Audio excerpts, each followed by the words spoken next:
Folks, Black Star Network is here. Hold no punches. I'm real revolutionary right now. Support this man, Black Media. He makes sure that our stories are told. Thank you for being the voice of Black America, Roland. Stay black. I love y'all. All momentum we have now, we have to keep this going. The video looks phenomenal. See, this difference between Black Star Network and Black-owned media and something like CNN. You can't be Black-owned media and be scared. It's time to be smart. Bring your eyeballs home. You dig?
Today is Thursday, June 1st, 2023, coming up on Roland Martin Unfiltered, streaming live on the Black Star Network from Atlanta.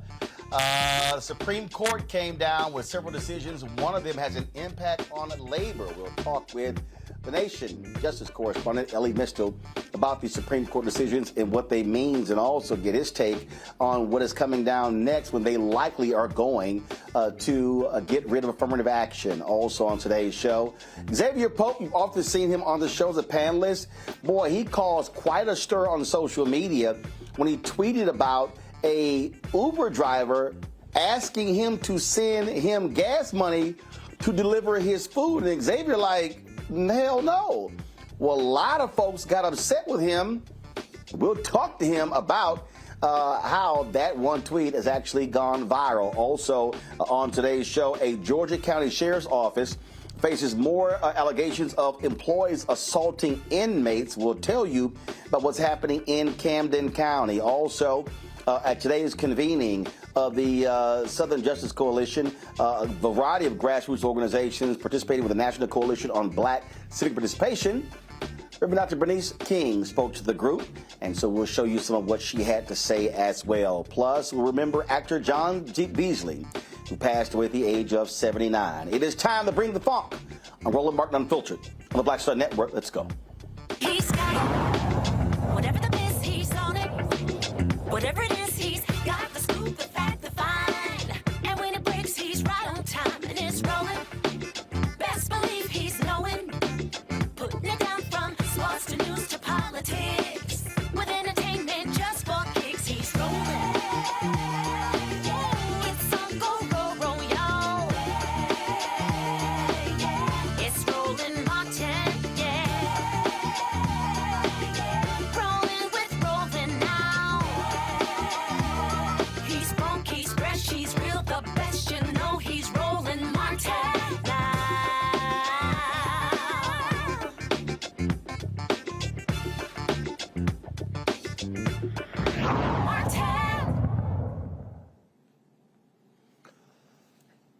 Folks, it is the 1st of June, which means Supreme Court decisions coming down. 3 rulings were issued today by the Supreme Court. Let's go right to Elie Mystal, Justice Correspondent for The Nation, who can explain to us exactly what happened. Elie, always glad to see you. Let's first start off with this labor case. What was the case about? What did the Supreme Court decide? Yeah, so the right to strike, kind of an important tool in labor's arsenal against corporate interest and corporate greed, that was severely vitiated today at the Supreme Court. The case is called Glacier Incorporated versus Teamsters. Basically, the Teamsters union walked out on the job of a cement company, right? They poured the cement, they put it into their trucks, the Teamsters drove the trucks away to start the deliveries. Around lunchtime, the Teamsters called for a strike. So instead of delivering the cement, they drove the trucks back to the lot and left the trucks running and walked off the job. Well, if you know anything about cement, you know it tends to dry and harden. The cement dried, some of it dried and hardened, some of it damaged some of the trucks. After the strike was over, Glacier, the cement company, sued the Teamsters union for economic damages for the lost cement and the damage to the trucks. Now, in normal situations, that case gets thrown out on its ear. And in fact, when they sued in Washington State Court, the Glacier is the cement company is from Seattle, it was tossed out on its ear. But the Supreme Court revived the case, and today, by a vote of 8-1, with Ketanji Brown Jackson being the only dissenting justice, the Supreme Court said that the cement company could, in fact, sue the Teamsters for economic harm for their strike. Okay, so explain 8-1. That's interesting because you got 3 so-called liberal justices, and so what the hell happened here? Yeah, I mean, I'm kind of, excuse me, I'm kind of grasping at straws to understand what was in the minds of Sotomayor and Elena Kagan when they voted along with this decision. Because make no mistake, if you can sue, look, the point of a strike, right, is to cause economic harm to your employer. And while everybody understands, right, you can't walk out on the job and set fire to the building on your way out. Everybody kind of understands that. But causing some kind of economic pain to your employer is literally the point of a strike. And if the company is then able to sue the union in this case, every time there's economic harm based on a strike, it just curtails the ability of unions and workers to organize and cause that economic pain to get better deals at the negotiating table. Why did the other 2 liberals join with the 6 conservatives on this case? Well, I think I'm going to be nice to them and say that what they were trying to do is mitigate harm. Legally, there's a technical issue about whether or not the National Labor Relations Board gets to hear this case first. Usually, the National Labor Relations Board would get to decide before the Supreme Court. In this particular case, the conservatives said that they could interpose themselves before the NLRB. But Justice Thomas and Justice Gorsuch, and to some extent Justice Alito, would have basically disagreed with the NLRB's right to exist. And so if those 3 had held sway on the Supreme Court, the decision would have been far, far worse. And it's possible that Sotomayor and Kagan went along with, Barrett, who wrote the majority opinion, Amy Coney Barrett, and the other kind of more moderate conservatives, simply to mitigate the harm that Clarence Thomas and Neil Gorsuch were trying to do. That's my best answer for them. But the other, I think, upshot is that by being an 8-1 decision, it kind of let Ketanji Brown Jackson loose to write, so far, the best dissent of this term. Her dissent, put it like this, her dissent is longer than the majority opinion and some of the concurrences combined. She went all in on how terrible this decision is and how if the court should have had basically the humility to allow the NLRB to make the ruling first before the Supreme Court stepped in and ruled on the side of the corporations. It was a brilliant dissent that she was free to write, in part because, hey, she was a lone dissenter, so, she shot her shot. And well, of course, and as usual, Clarence Thomas, full of crap, pretty much saying, why even have a National Labor Relations Board? Yeah, his argument was that the deference that we normally give from the NLRB should not exist. And let me just quickly explain why does the NLRB exist, right? Why is there a National Relations Board? Well, because there's a National Labor Relations Act which protects the right to strike, and it protects it on a national level, so that when it comes to striking workers, you're not supposed to have to worry about whether or not you're in Illinois or California or West Virginia or Ron DeSantis stand in Florida. You're supposed to have a national protection for workers' rights and for the right to strike.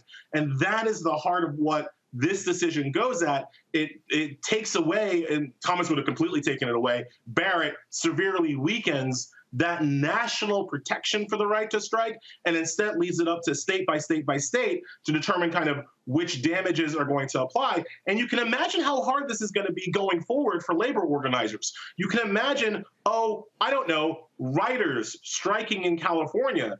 Now, instead of availing themselves to the National Labor Relations Board, they might be sued in California, in a California state court, over grinding Hollywood to a halt. You can imagine coal workers striking in West Virginia. If you're a coal worker in West Virginia, who do you want to hear your strike? The National Labor Relations Board or some state court judge in Huntington, West Virginia, right? So by taking it back down to the states, what they've really done is, again, severely weaken the right to strike for union organizers and workers all across the country. All right, let's talk about this this communications lawsuit. What is that all about? Explain it. Oh gosh, I barely know. I mean, it's a false claim acts issue that I'm barely read up on. It was a unanimous decision. Even though it was written by Thomas, it was a unanimous decision. So I'm going to, based on my very poor understanding of it, I'm going to say it was not off the chain weird. I was kind of surprised that the court took the case in the first place, because I thought it was a kind of simple issue, again, to the extent of my very limited understanding of it. And the fact that it was a 9-0 decision on this case makes me feel that I was probably right to not pay too much attention to it. All right, whistleblower decision. The whistleblower decision. So that was from last week, right? So the key with the whistleblower decision is it's really about oh wait, are we talking about Paxton, or are we talking about the environmental law case from last week? The one involving a lawsuit going forward that companies defrauding Medicare and Medicaid programs. So that was so that was a whistleblower thing on a shareholder lawsuit thing. Again, it was 9-0. It wasn't bad. Again, this was another one. This is a Gorsuch opinion. This was the one that I, again, was particularly surprised that the court took at all, because this usually gets kind of kicked out at the lower court level with no problem. The fact that it survived a lower court challenge made it all but certain the Supreme Court was going to take this case and smack it out of the park, because it's not the kind of claim that usually survives even in a lower court situation. So I wasn't surprised about that case at all. Two things we're looking out for, obviously, the Supreme Court's decision regarding affirmative action, as well as another aspect of the Voting Rights Act, correct? Yes, those are two of the three big ones. We're still waiting for. I think the third big one is the Indian Child Welfare Act, basically whether white people can adopt Native children against the will of Native communities who don't want to let white people adopt their children. That's another huge case coming up. But the two that you mentioned, obviously very big. The Supreme Court is going to overturn affirmative action this month. That is almost certain. They're going to overturn it. I believe Clarence Thomas is going to end up writing that opinion, although John Roberts might want to have a say in it as well. I believe it's going to be 6-3. And I believe they're going to do it without actually overturning the discrimination that Asian American AAPI students do face at some of these universities. The record was clear that AAPI students do not face discrimination because of affirmative action. That was actually established at the lower courts. The lawsuits were against two universities, Harvard University and University of North Carolina.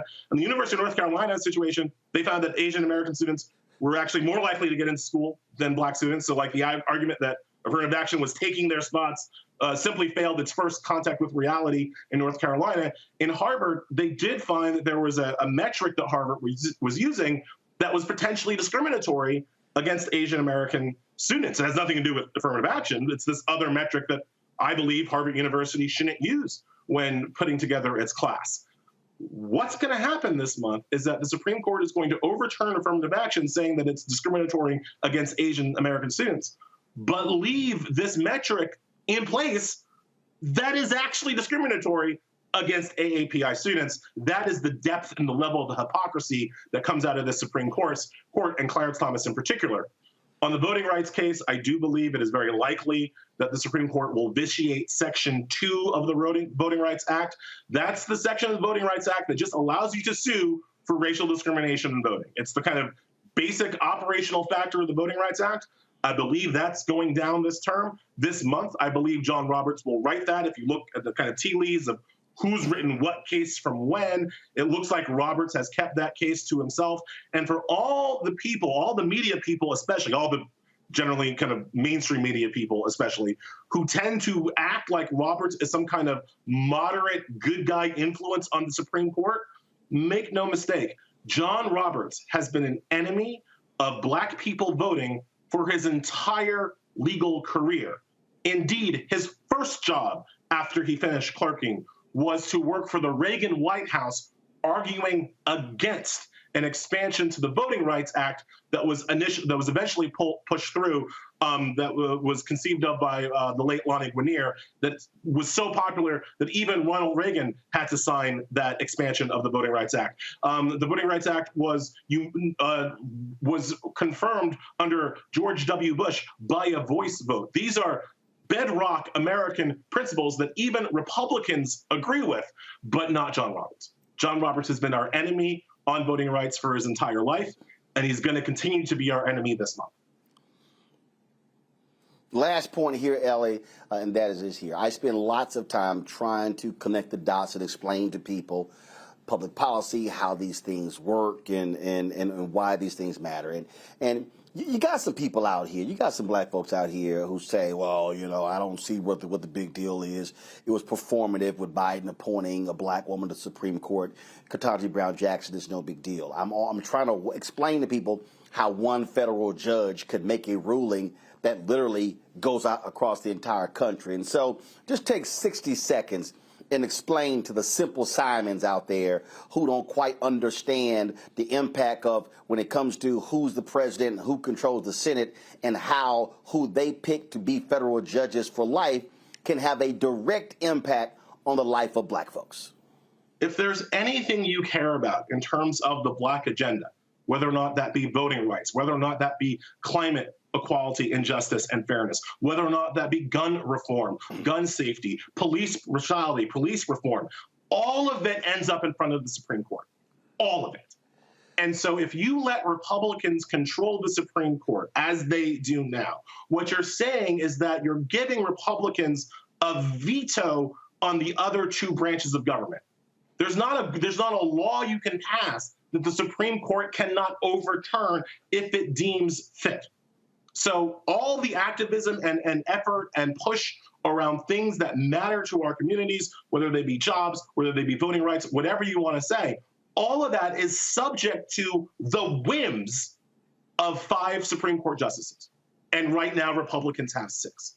So as long as you let Republicans pick the court, then you're going to get nothing. That is the brass tacks of it all. If you let Republicans control the court, you get nothing.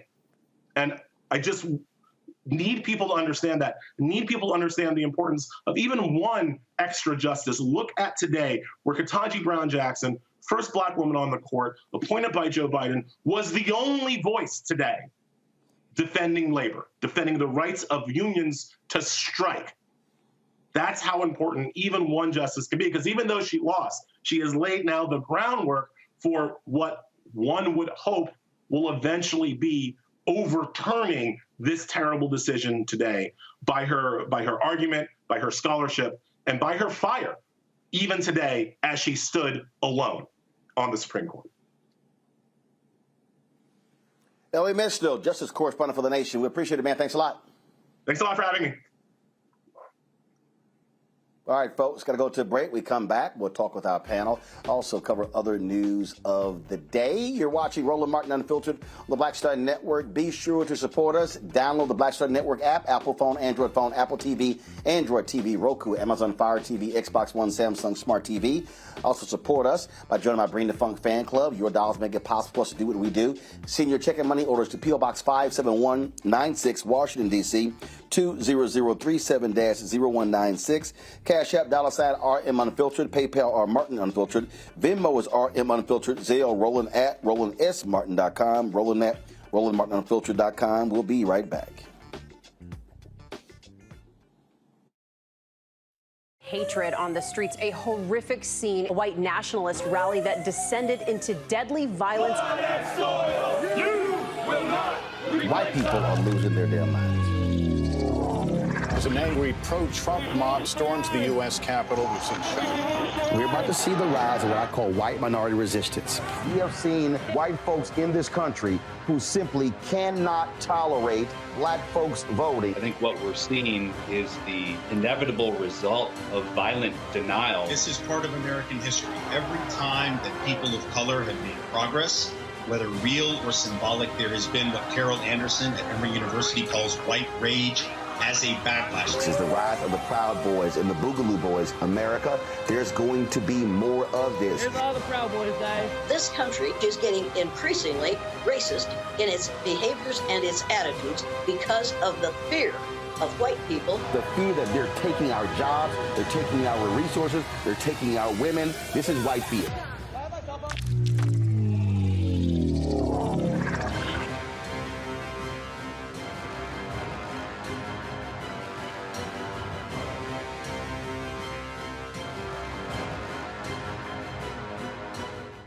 Black Star Network is here. Oh, no punch! I'm real revolutionary right now. Thank you for being the voice of Black America. All momentum we have now, we have to keep this going. The video looks phenomenal. See, there's a difference between Black Star Network and black-owned media and something like CNN. You can't be black-owned media and be scared. It's time to be smart. Bring your eyeballs home. You dig? Farquhar, executive producer of Proud Family. You're watching Roland Martin Unfiltered.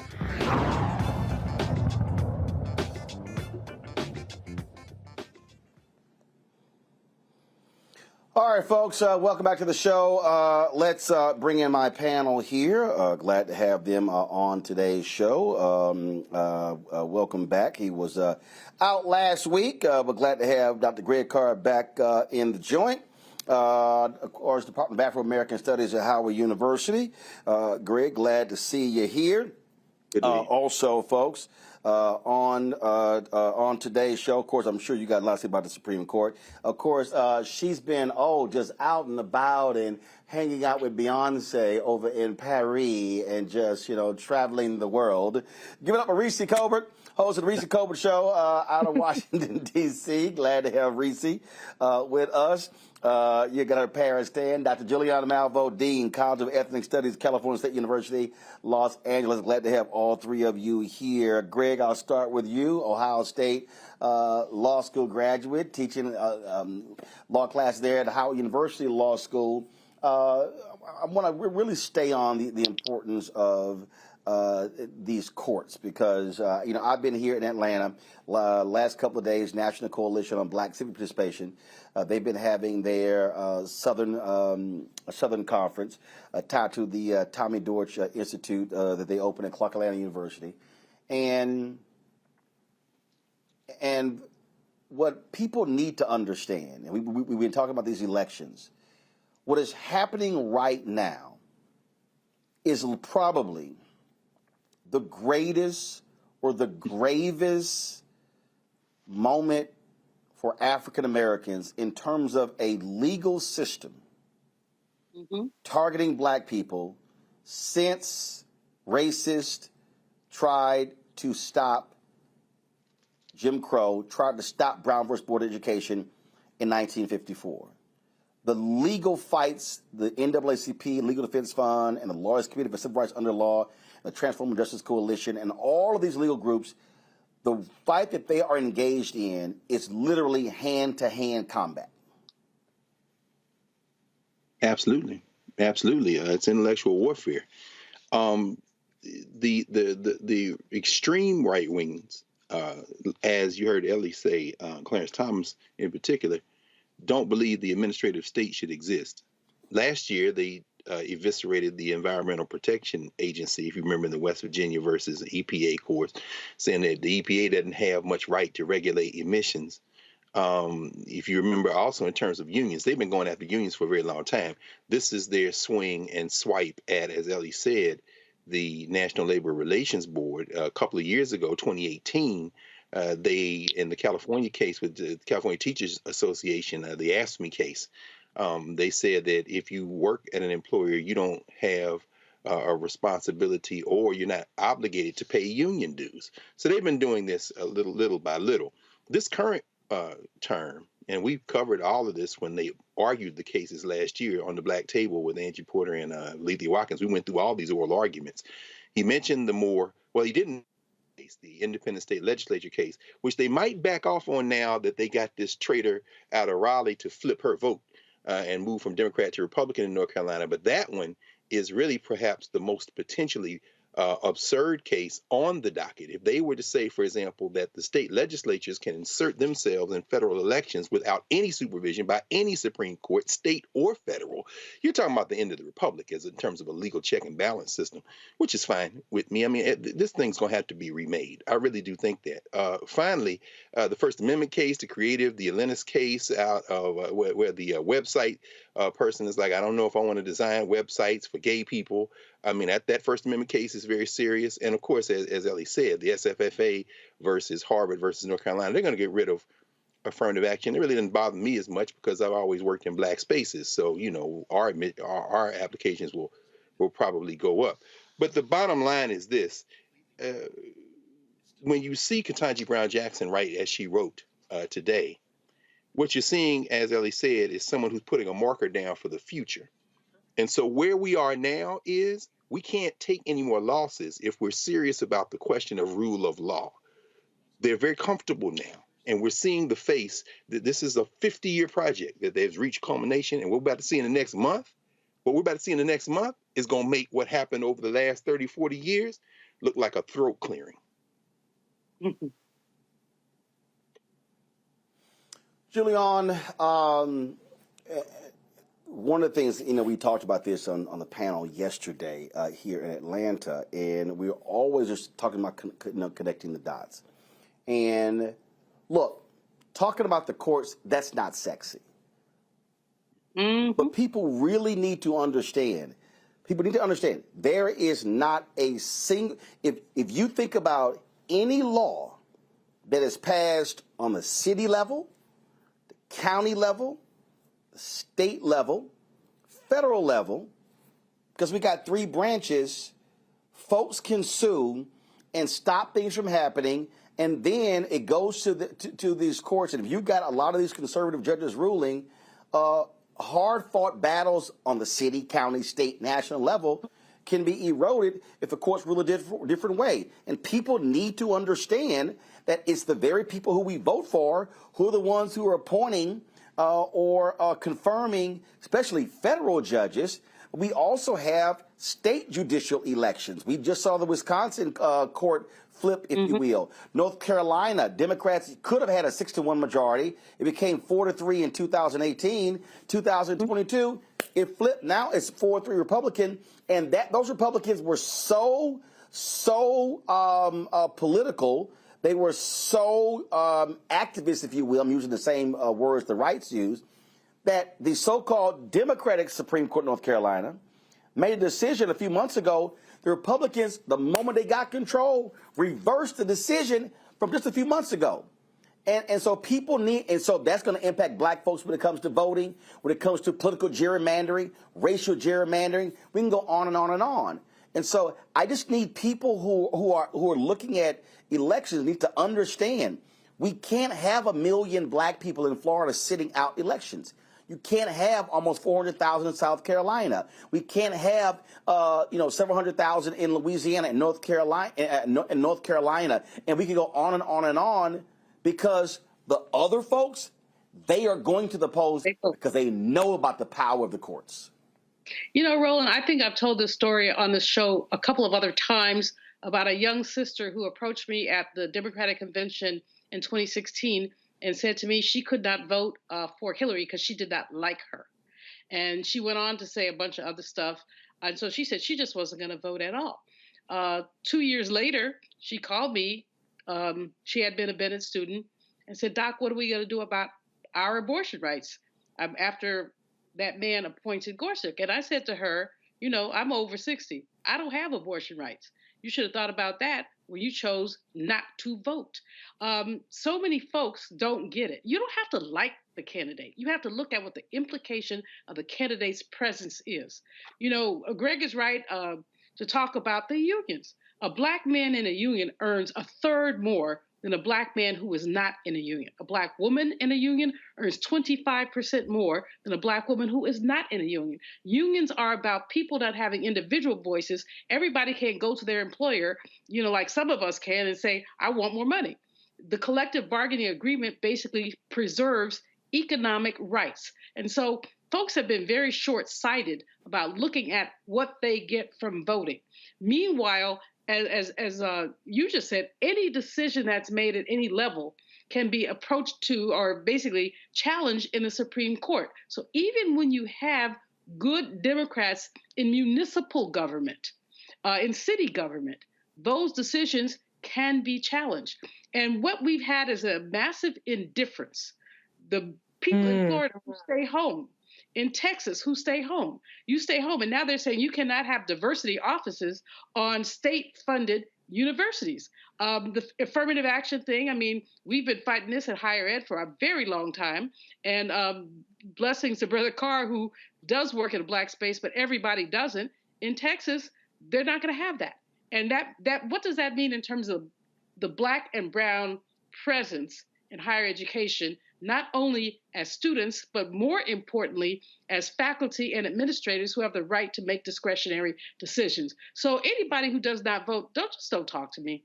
I mean, it really is almost kind of disgusting to see how we give our power away. Reverend Jackson used to always say, the same hands that pick peaches can pick presidents, but we choose not to pick.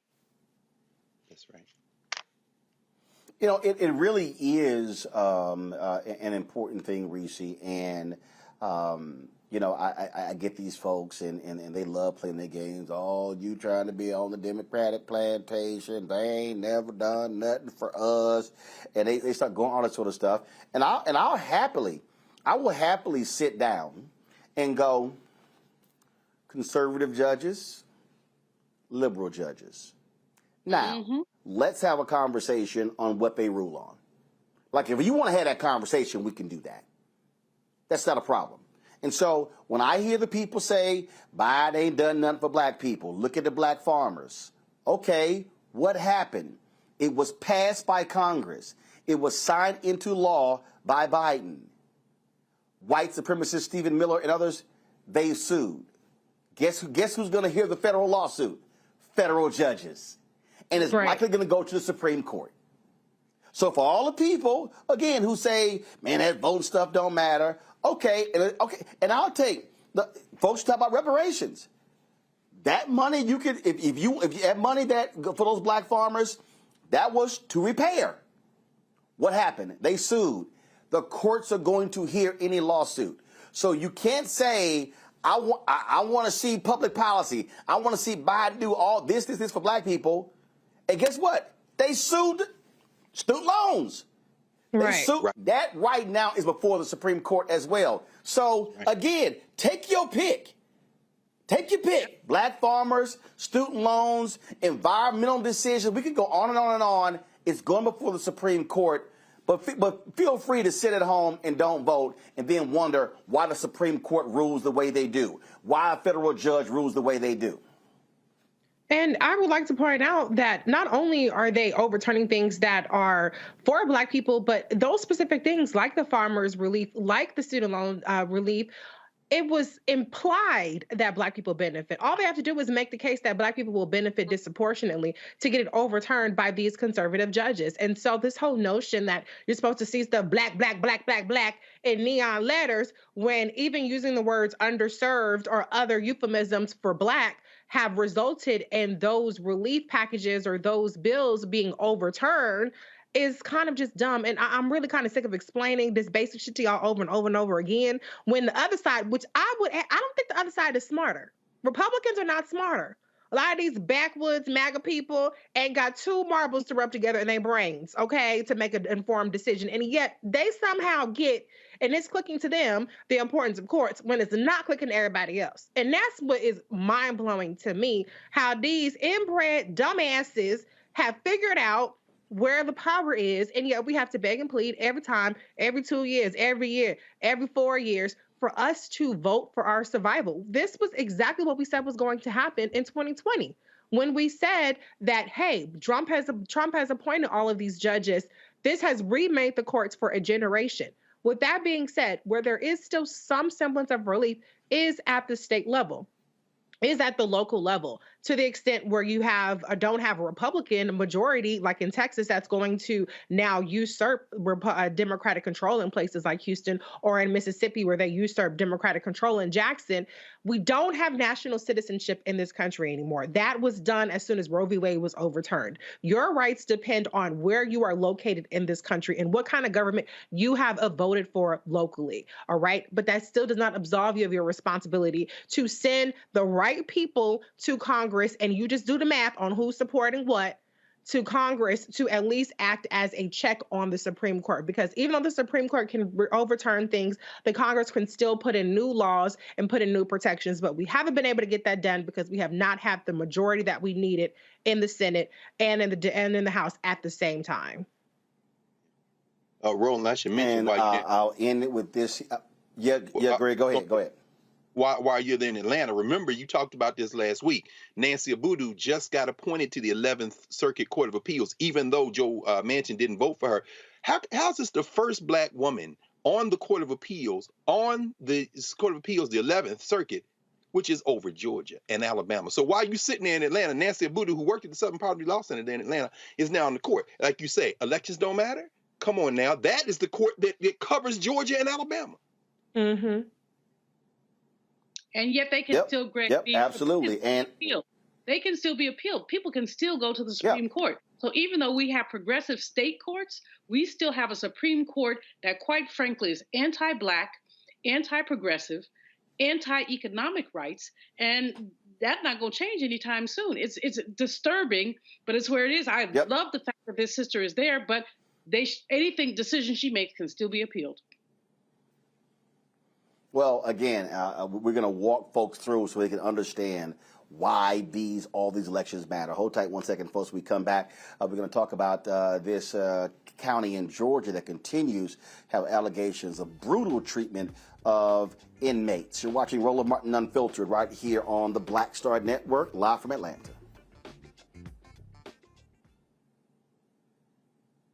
That was a pivotal time. I remember Kevin Hart telling me that. He's like, man, what you doing, man? You got to stay on stage. And I was like, yeah, well, I'm young, thinking, like, I'm good.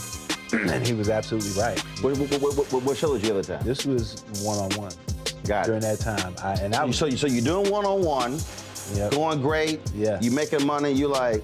I'm like, I don't need to leave. I don't need to leave from Wednesday, Thursday to Sunday. I didn't want to do that. It was just like, I'm gonna stay here. Or I didn't want to finish work Friday, fly out, go do a gig Saturday, Sunday.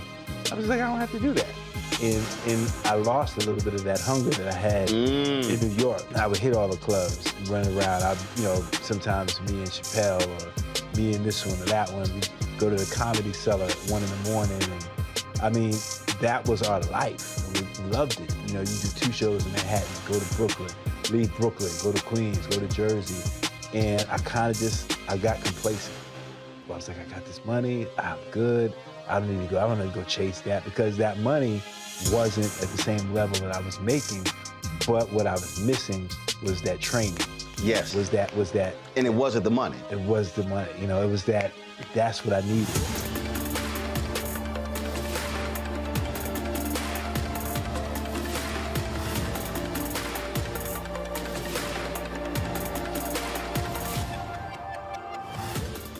Coming up next on The Frequency, right here on the Black Star Network, Shanita Hubbard.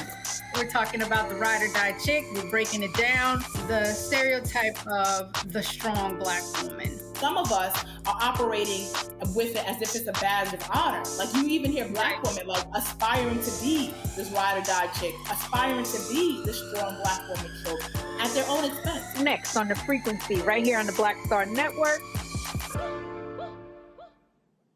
Hey, what's up, y'all? I'm Devon Frank. I'm Dr. Robin B., pharmacist and fitness coach, and you're watching Roland Martin Unfiltered.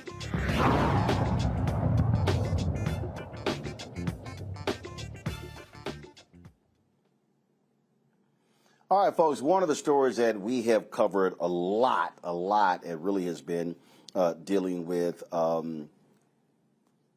brutality in jails in this country and in prisons. In this particular place here in Georgia has been absolutely crazy. It's called Camden County, folks, and they have had numerous examples, allegations of brutality when it comes to inmates. And the fundamental problem that we're seeing is that on the state level, they're not doing a great job, frankly, on holding these people accountable. Luckily, you have the Department of Justice. They've been very aggressive in doing so. But here in Camden County in Georgia, this video is of correction officers beating Jared Hobbs in the jail cell. Took place in November. He had been arrested for speeding, driving with a suspended license, and possessing a controlled substance on September 3rd. 3 of the deputies involved were fired, arrested, and charged with the incident. Harry Daniels is representing these men. He joins me now from Georgia. Again, Harry, when we played this video, we had you on, we talked about it, and now action is being taken. But again, the brutality that we are seeing in jails in Georgia, in South Carolina, in Tennessee, I mean, we can go state, Mississippi, state by state. It's absolutely astounding. Yes, Roland, that's absolutely correct. Thanks for having me on. This video with Jared Hobbs, we was able to get this video released through the reason because the officers actually beating Jared Hobbs, as you can see on the screen. They accused and charged Jared Hobbs with assault on officers. And that video was sent up to United States Attorney's Office where Jared Hobbs was being violated for probation violation, and the defense attorney got it out to us. I say all this to say this, but for this Jared Hobbs incident, and the other incidents would have not been discovered or disclosed. So this incident with Jared Hobbs, it basically was once we revealed it, it was an avalanche of inmate assaults. Recently, 2 deputies have been indicted for beating other officers. One deputy recently has been charged for beating inmates. So these type of incidents are continuing to happen in Camden County over and over. It's I know the GBI, as you stated, it's been involved. Charges and arrests have taken place and termination. But this is not bad apples. This is a bad apple orchard. They talk about the jail administrator. He can't control the jail. Well, let's talk about the sheriff. The sheriff is a bus driver. He can't drive the bus. He need to get off the bus. So we have been able to uncover some of these heinous beatings of these inmates. And these are not just black inmates or white inmates. These are old, young, different religions across the board. And these are beatings, severe beatings. We have one of our clients whose name is Brian Fletcher. And Roland, they beat this man almost to death. He got black eyes, lacerated forehead. They stomped his chest. This man is probably 60 years old. There's no regards whatsoever for human life inside this jail. And again, pursuing charges and firing is one thing, but you really have to have substantive changes. What are county officials saying? Are they saying anything? Well,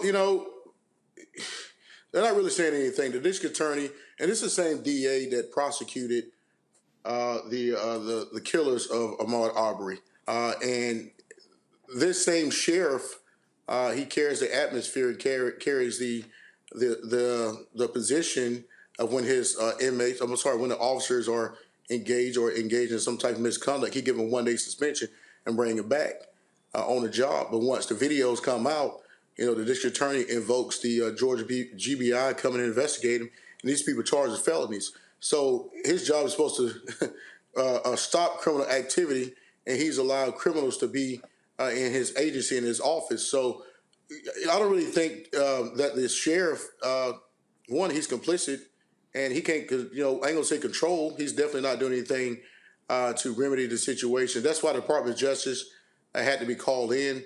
That's why we continue to illuminate these cases to the Department of Justice for them to come in and hopefully, and I'll be honest with you, shut this jail down, and somebody come in and take it over, revamp policies. That is the goal, because at the end of the day, it doesn't matter if a person's in jail. They maintain the presumption of innocence and to proving guilty, and even then, you go off to the proper correction, you still have Eighth Amendment rights from cruel and unusual punishment. When you're beating a middle-aged man or beating a young man because he's answering questions about his phone privileges, the way and the things that's happening here, it's unconscionable, it's unconstitutional, and it's dangerous not just to the inmates inside Camden County, but it's dangerous to everybody here in the state of Georgia. All right. Harry Daniels, we certainly appreciate it. Certainly keep us abreast of what happens with this case. Appreciate it, Roland. Thanks for having me on, brother. All right. Thanks a bunch. All right, folks, we come back. The debt ceiling fight, the House passes, now it goes on to the Senate. Now, I have no idea. Republicans literally, y'all, are saying we don't have enough money for defense spending. They're lying. We'll tell y'all what the latest is. It's just incredible. You're watching Roland Martin Unfiltered on the Black Star Network. When you talk about blackness and what happens in black culture, we're about covering these things that matter to us, speaking to our issues and concerns. This is a genuine people-powered movement. There's a lot of stuff that we're not getting. You get it, and you spread the word. We wish to plead our own cause. Too long have others spoken for us. We cannot tell our own story if we can't pay for it. This is about covering us. Invest in black-owned media. Your dollars matter. We don't have to keep asking them to cover our stuff. So please support us in what we do, folks. We want to hit 2,000 people, $50 this month, raise $100,000. We're behind 100,000, so we want to hit that. Y'all money makes this possible. Checks and money orders go to P.O. Box 57196, Washington, D.C. 20037-0196. The Cash App is $RM Unfiltered. PayPal is R Martin Unfiltered. Venmo is RM Unfiltered. Zelle is Roland at RolandSMartin.com. Pull up a chair. Take your seat. The Black Tape with me, Dr. Greg Carr, here on the Black Star Network. Every week, we'll take a deeper dive into the world we're living in. Join the conversation only on the Black Star Network. Me, Sherry Shepard with Sammy Roman. I'm Dr. Robin B., pharmacist and fitness coach, and you're watching Roland Martin Unfiltered.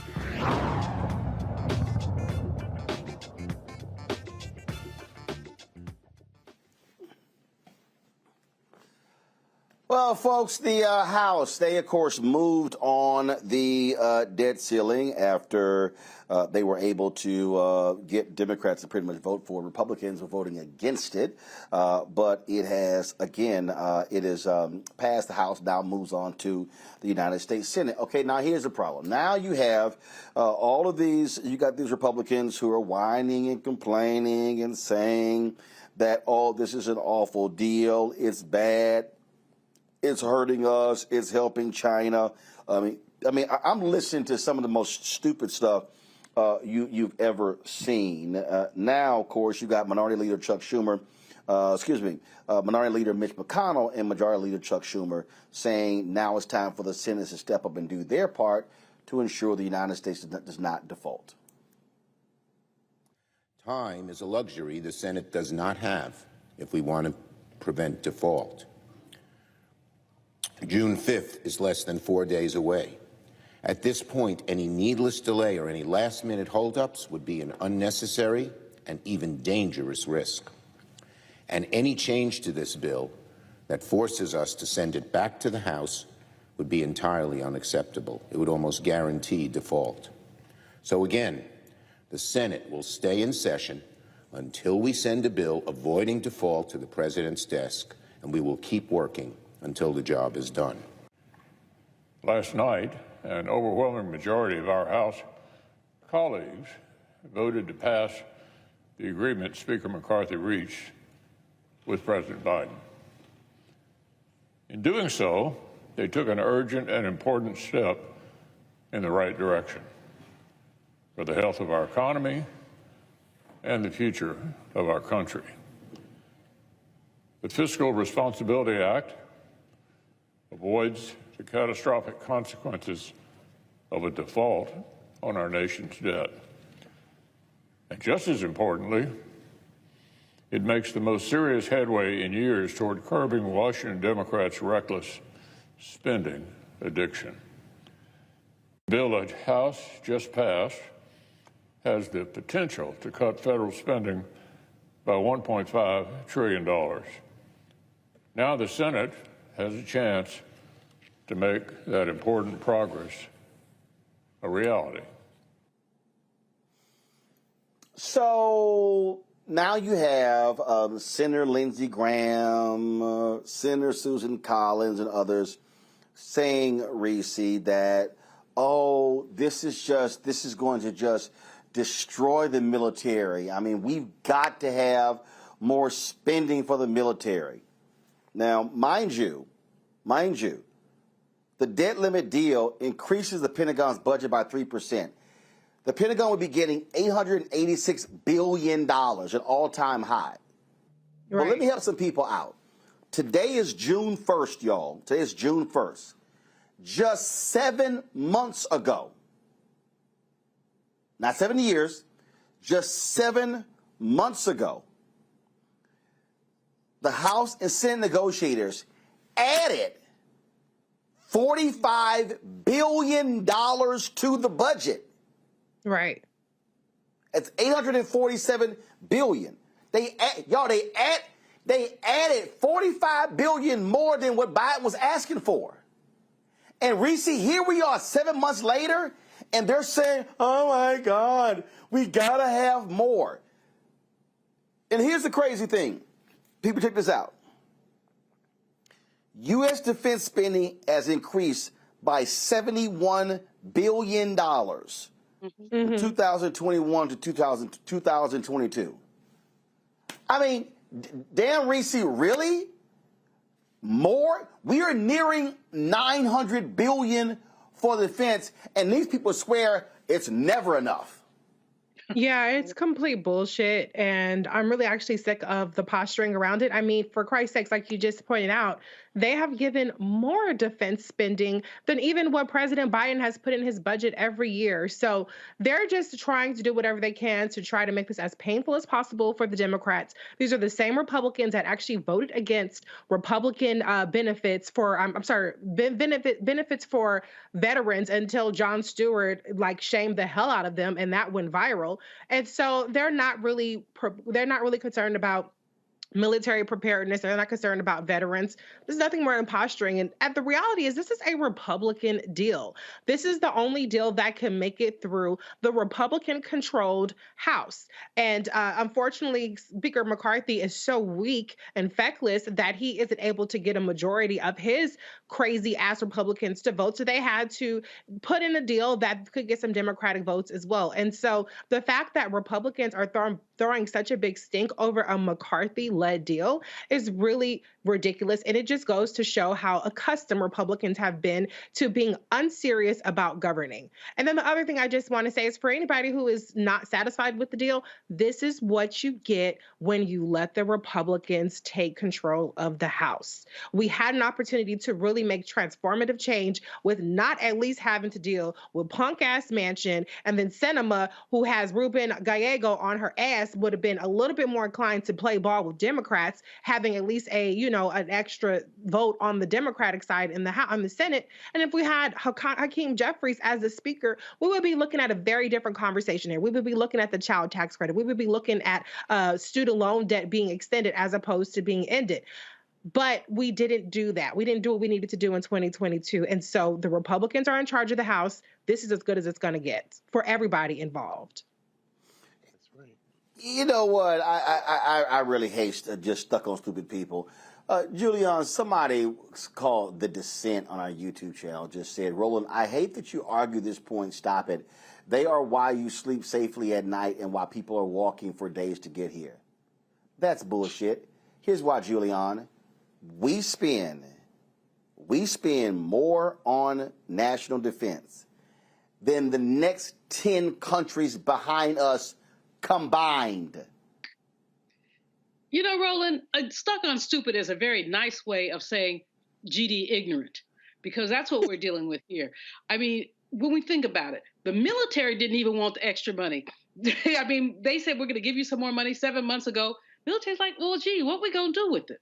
The fact that let's use a couple of words. Let's talk about military industrial complex.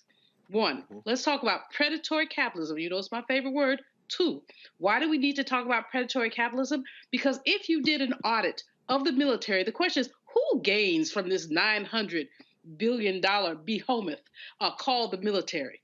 People like Bechtel and other companies who are manufacturing $1,000 toilets when you could go to Home Depot and get one for $75. I mean, and let me just go down the list. So we're really talking about a profit center that moves away from people and towards exploitation and oppression. And when you look at what's going on, I may want to give a shout out to Congresswoman Jay Paul, who talked about how this thing, even as it's been tweaked and compromised and everything, it's going to hurt women. It's going to hurt women of color. It's going to hurt older women. Even if you cut one food stamp, somebody is going to be hit. And then this whole notion of a work requirement, give me a you-know-what break. A work requirement. Where is the bureaucracy to impose this work requirement? Who will enforce this work requirement? And will they go after Becky or Keisha when they decide that somebody did not conform to the work requirement? This is just specious and ignorant, and their whining about the military really speaks to just the fact they cannot read, they cannot add, they cannot think. Our country is moving in the wrong direction, right fast. The wrong direction, right fast. And again, as Reese said, here's the bottom line. You don't vote, you get what you get.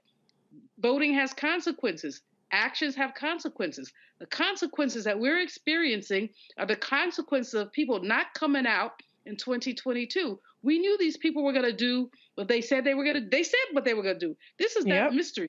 They said what they were going to do. They told us what they were going to do, and they did. They kept their word. Who didn't keep their word? Democrats. Right. Constituency. So they want to stay home. So Greg, that's right. So Greg, here's the thing that people have to understand. President Eisenhower laid this out, the military-industrial complex. He did. I don't think people understand that what the military people did was they said, oh, we got you. There is a military contractor in every congressional district in America. That's right. So that means they're like, oh, you cut us? You're cutting jobs. People need to understand you always got to follow the money, and that's what's going on right here.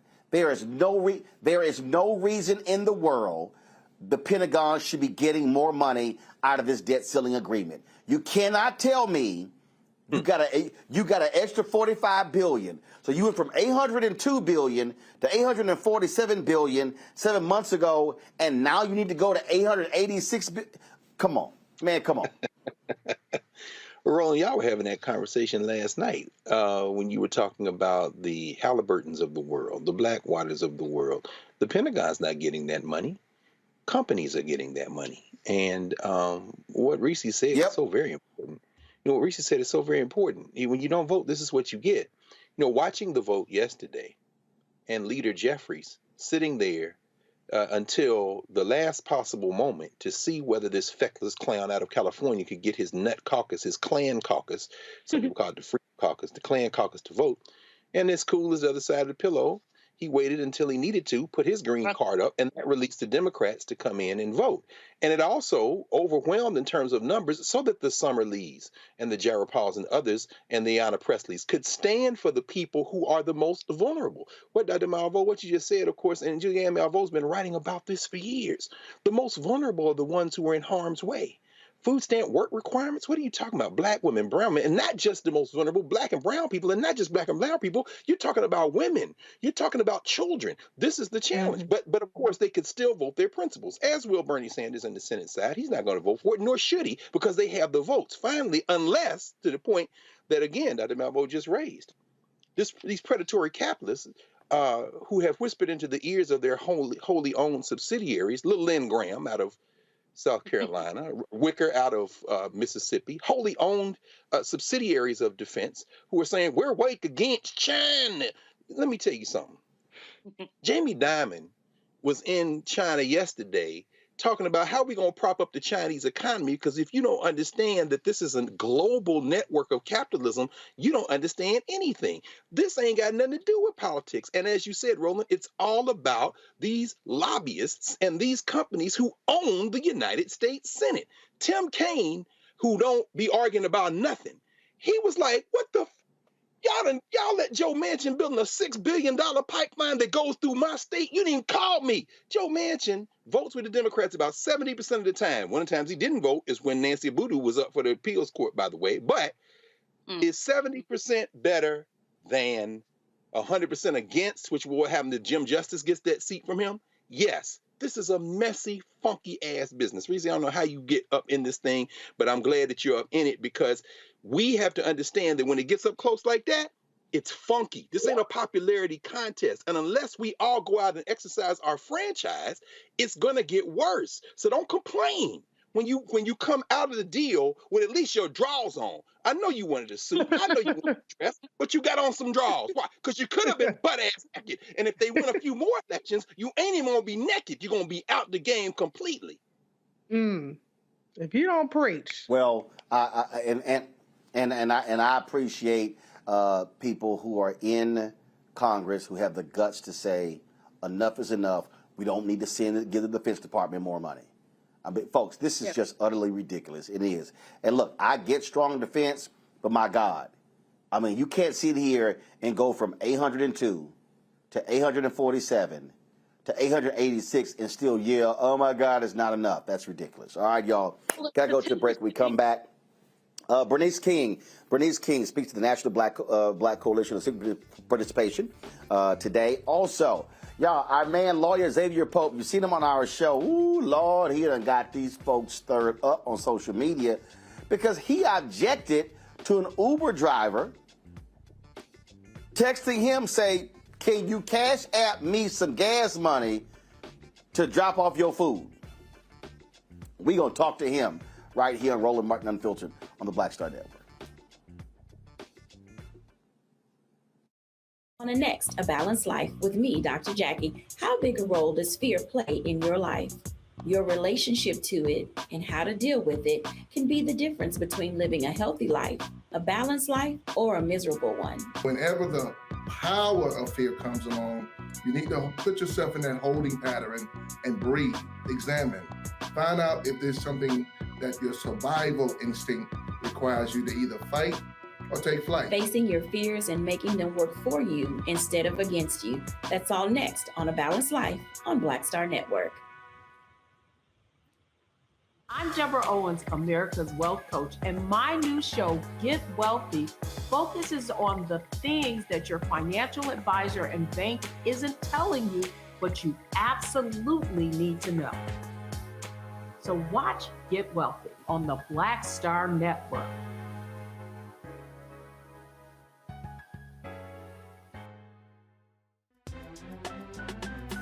I'm Faraji Muhammad, live from LA.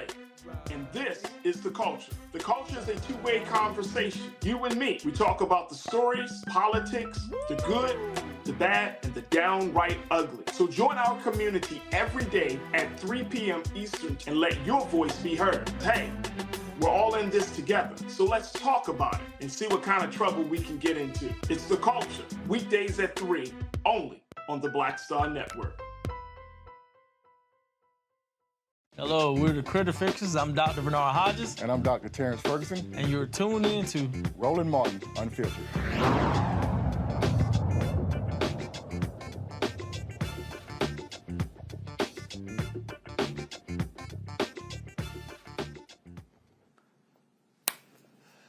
All right, y'all. Social media has been just, talking, going crazy last 24 hours because Chicago attorney Exavier Pope, you've seen him on our show as a panelist numerous occasions. Let's just say he took exception to an Uber driver texting him saying, "Can you cash app me some money to get some gas to drop your food off?" Xavier joins us right now. Xavier, glad to have you here. First of all, man, clearly you did not expect this thing to blow up the way it's blown up. I'm just doing what social media has been a place where many consumers frustrated with the bad customer service, having to push many different buttons, customer service calls being taken outside of the country, have gone to social media to resolve their to resolve their customer service complaints. And that's been where they've been the most responsive. And so after contacting them via the app and them not doing anything as the situation was happening, I took to Twitter to really talk to them. And eventually it became a conversation now that everyone seems to be having. So folks, so this guy, and you posted these screenshots, and he asked you to send him some money via Cash App so he can have enough gas to drop your order off. And he said, "Yo, it's your Uber driver. I can't make it to you unless I can somehow get gas money." Then he said, "Hello." Is this you saying this is unprofessional? He says, "I understand, I'm very sorry, but let me know what you want me to do." Okay, and you're like, "I want you to drop my food off." And so then you post it, and all these people are attacking you, saying you should have sent the guy the money. That's not your expectation when you get food delivered, Roland. You pay for your money up front. You pay for any tip, and then you give additional tip if you want to after that food has already arrived. Now, understand, Roland, as someone who deals in a space where I don't want to be asked to do the business of this company. I understand workers and they go through different issues in a gig economy and people have it hard. But Roland, if you have someone ask you this, and then on top of this, Roland, they were calling me incessantly and they were texting me. So at that point, I didn't feel necessarily comfortable, and it didn't feel like this was charity. It felt a little bit more like a shakedown. I'm not going to deliver your food unless you pay me. And so at some point I was contacted, and Uber has a safety line, and I contacted them about the safety issue and say, "Hey, this is what's going on." They didn't respond to me. And at some point I asked him, "Hey, don't deliver the food. I don't want it anymore." And then at some hour later, he just happens to show up where I was. And then at that point, I didn't feel safe. And also the food was probably incredibly cold. And after telling him not to come, I felt that my food might have been tampered with. So I didn't want the food to be delivered. Anybody in my situation would have done so. I think we have a lot of fake self-righteous people online that are saying this was something that they would have done ahead of time. I don't believe it. And also, Roland, we live in this Elon Musk Twitter. A lot of people were really sympathetic when I first posted this online. But at some point, we had an army of trolls coming at me and changing the narrative of the conversation. And that's where disinformation is happening in Elon Musk era, is that the trolls are setting the conversation. And that's when some people came in and then responded to the trolls because they felt like, oh, this is the winning argument. And so this is what I should support to join the herd in this conversation, when that may be maybe not necessarily what they really believe or think about that particular issue, so they could be on the right side of the issue. I am unmoved, Roland. I'm definitely not letting somebody roll up at my crib with some cold food trying to get up on my house. I'm sorry.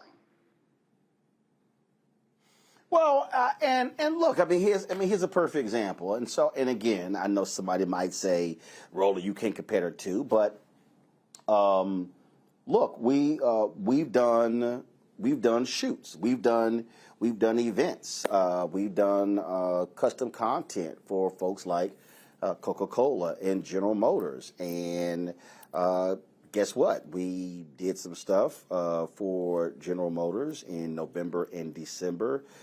We finished in February. The check is arriving today.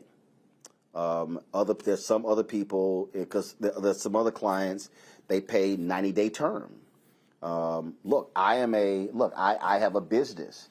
I actually pay my freelancers in a lot faster than a lot of other people do. A lot of times, I mean, I can tell you, I've had some freelance gigs where you do the work and you don't get paid for 30 to 45 days.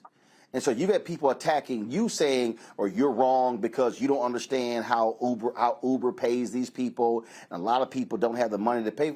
But people have to understand this. There's a reality to having a business. And I can tell you that what happens is when we do something, my expenses are in.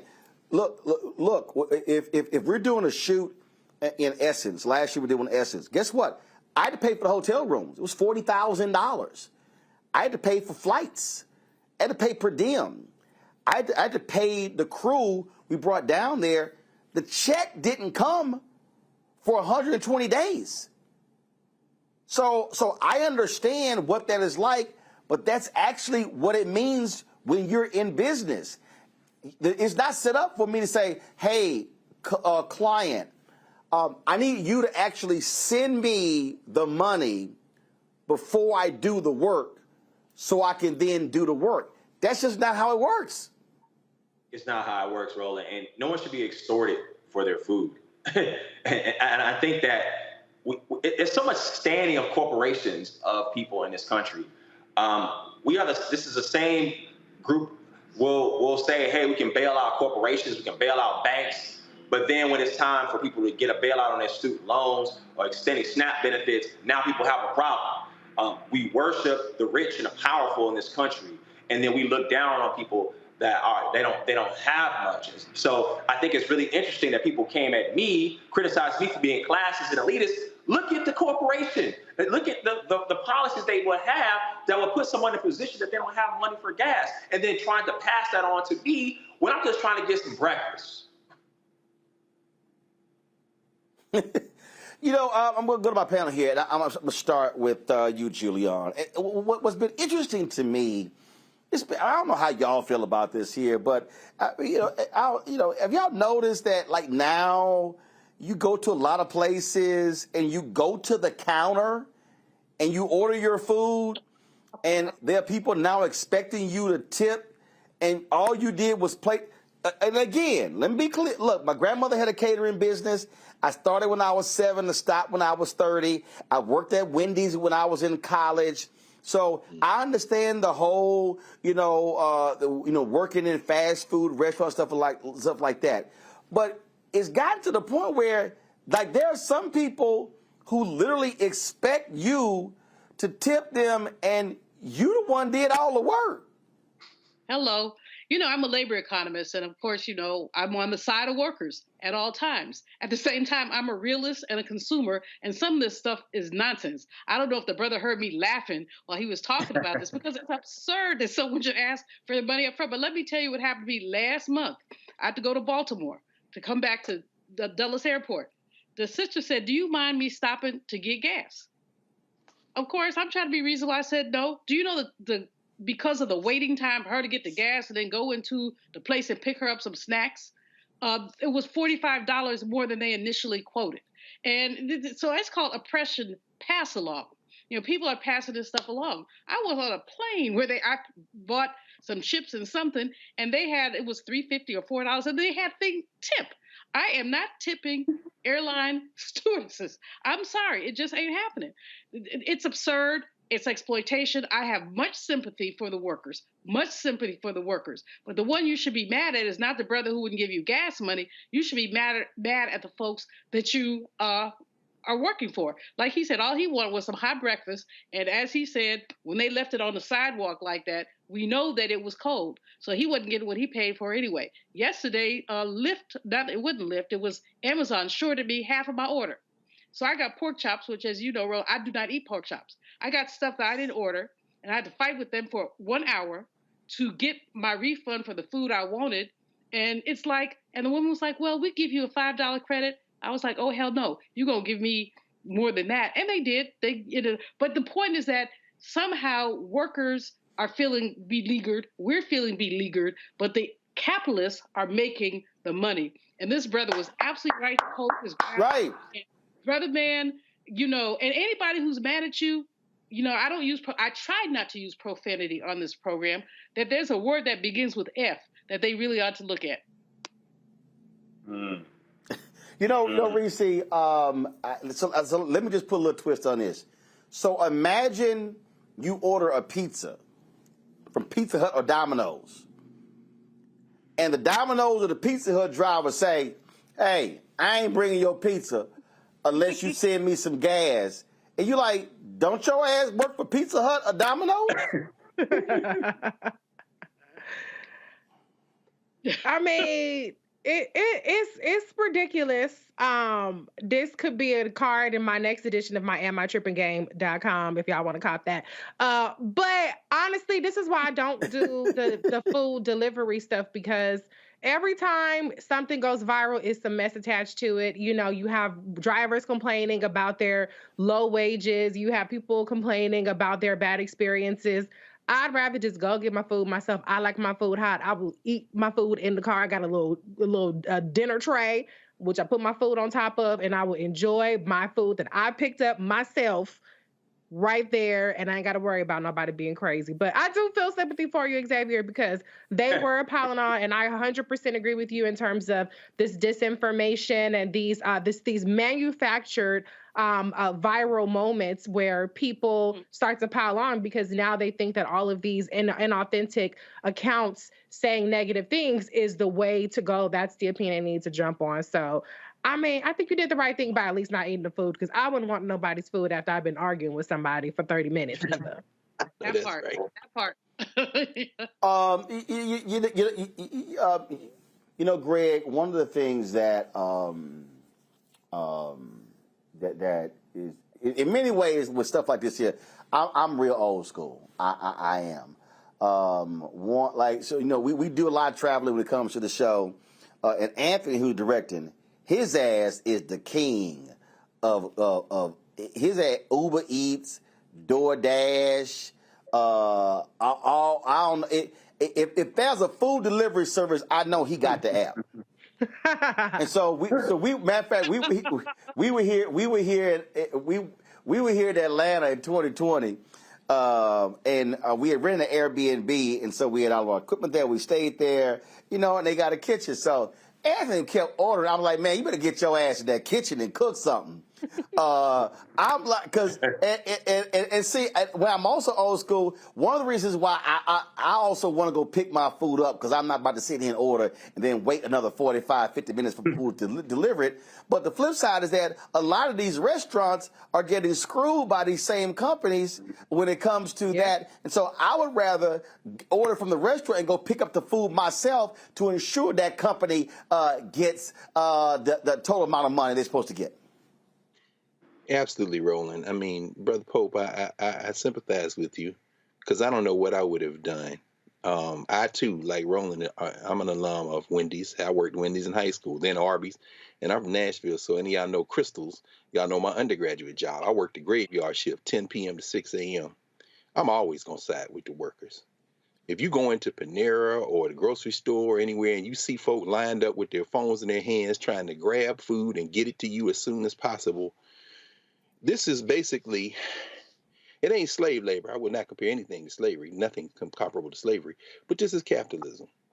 I keep probably about 10 singles in my back pocket when I leave out the house, because invariably I see people at the entrances to places asking for money. And anytime, and maybe it's a scam, maybe it's not, but what's a dollar to me? What's a dollar to somebody else? And I always buy the paper Street Sense, which is sold here in Baltimore and DC for the unhoused. Because when you are at the most precarious end of society, that is indefensible. And I tell you, poverty should enrage all of us. And so, yeah, I use UberEats sparingly because, it's so funny. And Reese Boss Baby, I guess, is born digital. But can you imagine if we had these apps when we were children? My mother and father probably would have put us out the house because people showing up at the house with food. And what the hell happened? I mean, we all know children who... Hey, Greg, that ain't got nothing to do with growing up. My nieces, my dad was like, yo, hey, who the hell at the door? This is what I'm saying. That ain't growing up. That was last week. Listen, I did the same thing. My nieces, I was like, who the hell at my damn, and look, I got the ring. And so, man, my nieces come down and I was like, hey, where y'all asses going? Because we real black, and I know every black person on this set identified. Tell me if I'm wrong here, if in your house, didn't no damn kids, 18 or under, your ass was not supposed to open that damn door. You talked about a bug whipping. Protea Malvo, if you open a door without her permission, you would be missing part of your hind part. But more than that, she had a whole thing about ordering food.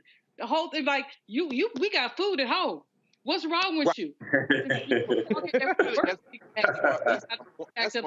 See, Greg. So Xavier, I gotta ask you this. So has this whole situation led to you take your ass to your kitchen and learn to cook some breakfast? Well, the Today Show is covered by vegan cooking, Roland. So I cook all the time. I show that on the vegan Pope's Vegan Kitchen. That's been popular online, and so that's something I've always done. I mean, a lot of my videos on my food went viral over the course of the pandemic. So I'm used to cooking for myself. I love to cook. It just so happened to be, I just wanted somebody to deliver my food. And every now and then, you don't necessarily feel like cooking. Now, did I actually have to wind up cooking after not getting my food? Yeah, I did wind up cooking, but everybody don't always feel like cooking. Hey, Roland, do you remember back on Sundays when your mama didn't feel like cooking? When y'all, everybody would roll up to churches come around, like that, all those chicken places, all those places stayed in business on Sundays because folks did not feel like cooking on them Sundays.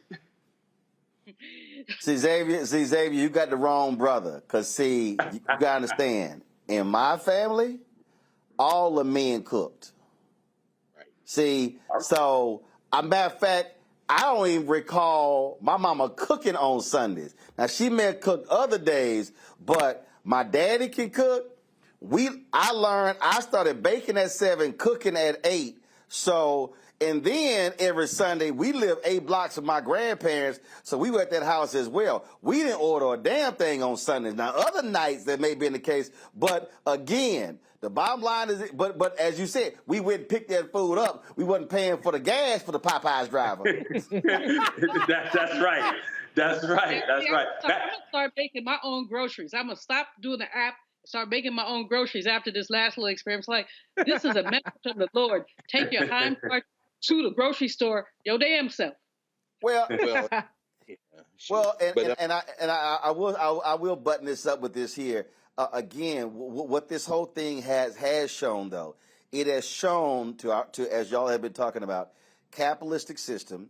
When it's those companies that are making the profits, that's why there are a lot of restaurants that refuse to even be a part of a lot of these systems because they're not making enough. I know some restaurants that say, man, we losing money on this. And so they said, why we're the ones with the food.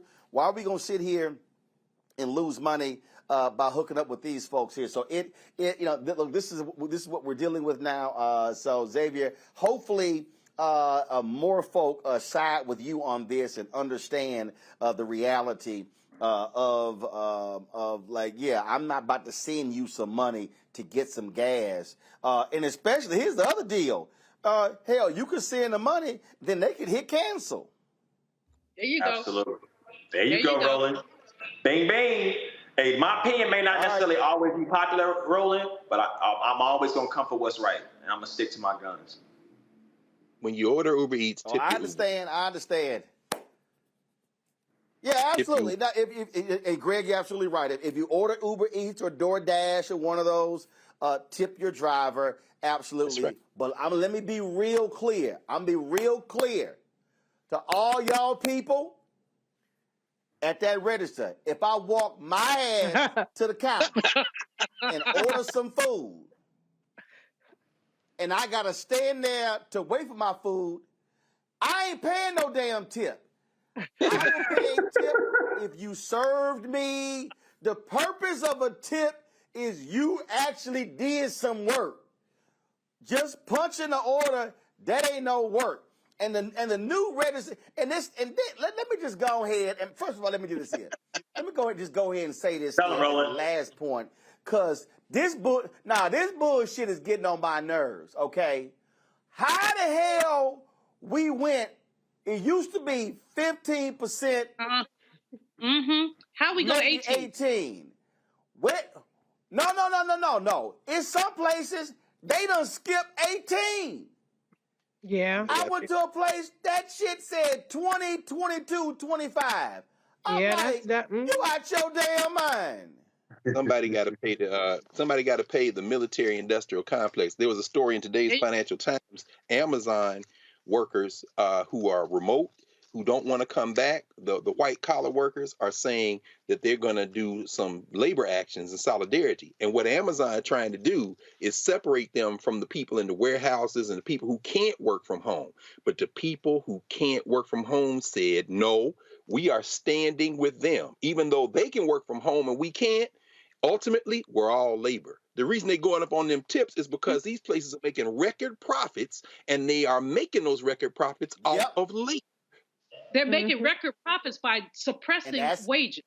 They're suppressing wages, and the only way people are trying to get their money is by asking for tips. But we should not encourage. First of all, the whole tipping system, as all y'all know, is based on enslavement in ways that people. The tip was optional, but you didn't get paid. That's the basis of the tipping system. So we understand exploitation basically derives off our exploitation, and we need to stand up against that. We just need to stand up against it. I have enormous sympathy for working people. Tipping 20-25%, blunt the dumb shit. Oh, gee, I said I wasn't going to curse. And here's the whole deal. Pay folk right. And then just put it into the price, but that's how silly this thing goes. And then you don't even know if you get a tip, it's actually going to them or it's some little system there. All right, Xavier, I appreciate it, man. Thanks so very much. Get your ass in that kitchen. Right on the mark, Roland. All right, y'all, going to a break. We'll be back. Roland Martin Unfiltered on the Black Star Network. Thank you. Hatred on the streets, a horrific scene, a white nationalist rally that descended into deadly violence.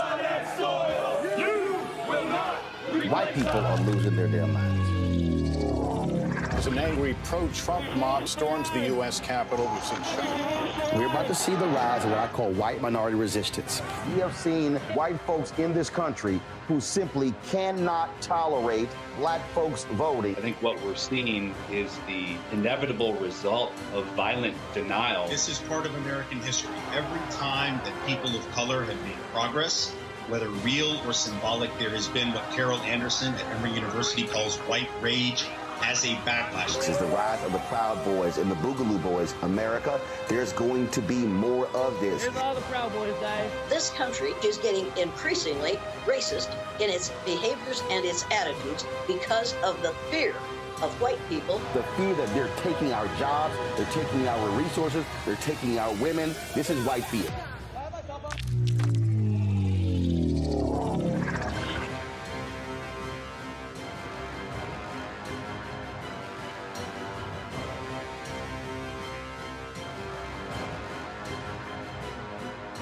Black Star Network is here.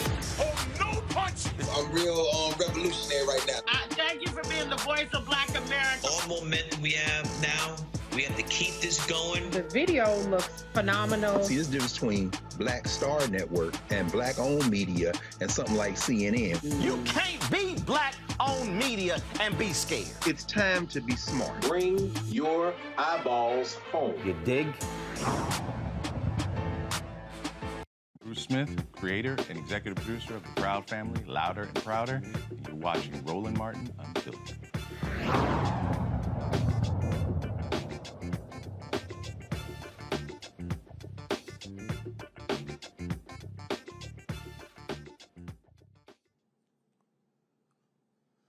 All right, folks. Gerard Jones, a black firefighter in Rochester, New York, has filed a racial discrimination lawsuit against the city of Rochester, the fire department, and its former captain, Jeffrey Crywey.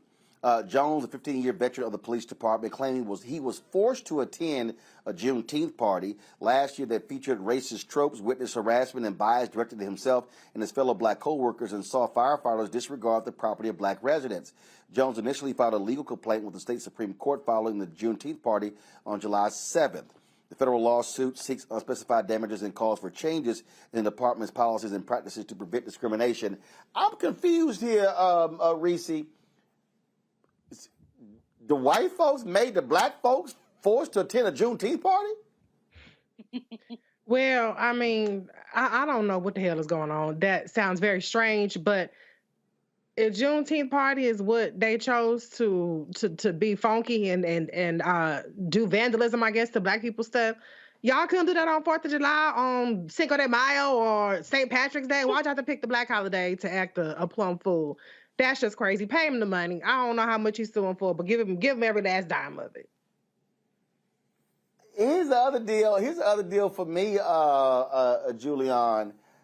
If there's any holiday party I'm not gonna let somebody show their ass, it's gonna be Juneteenth.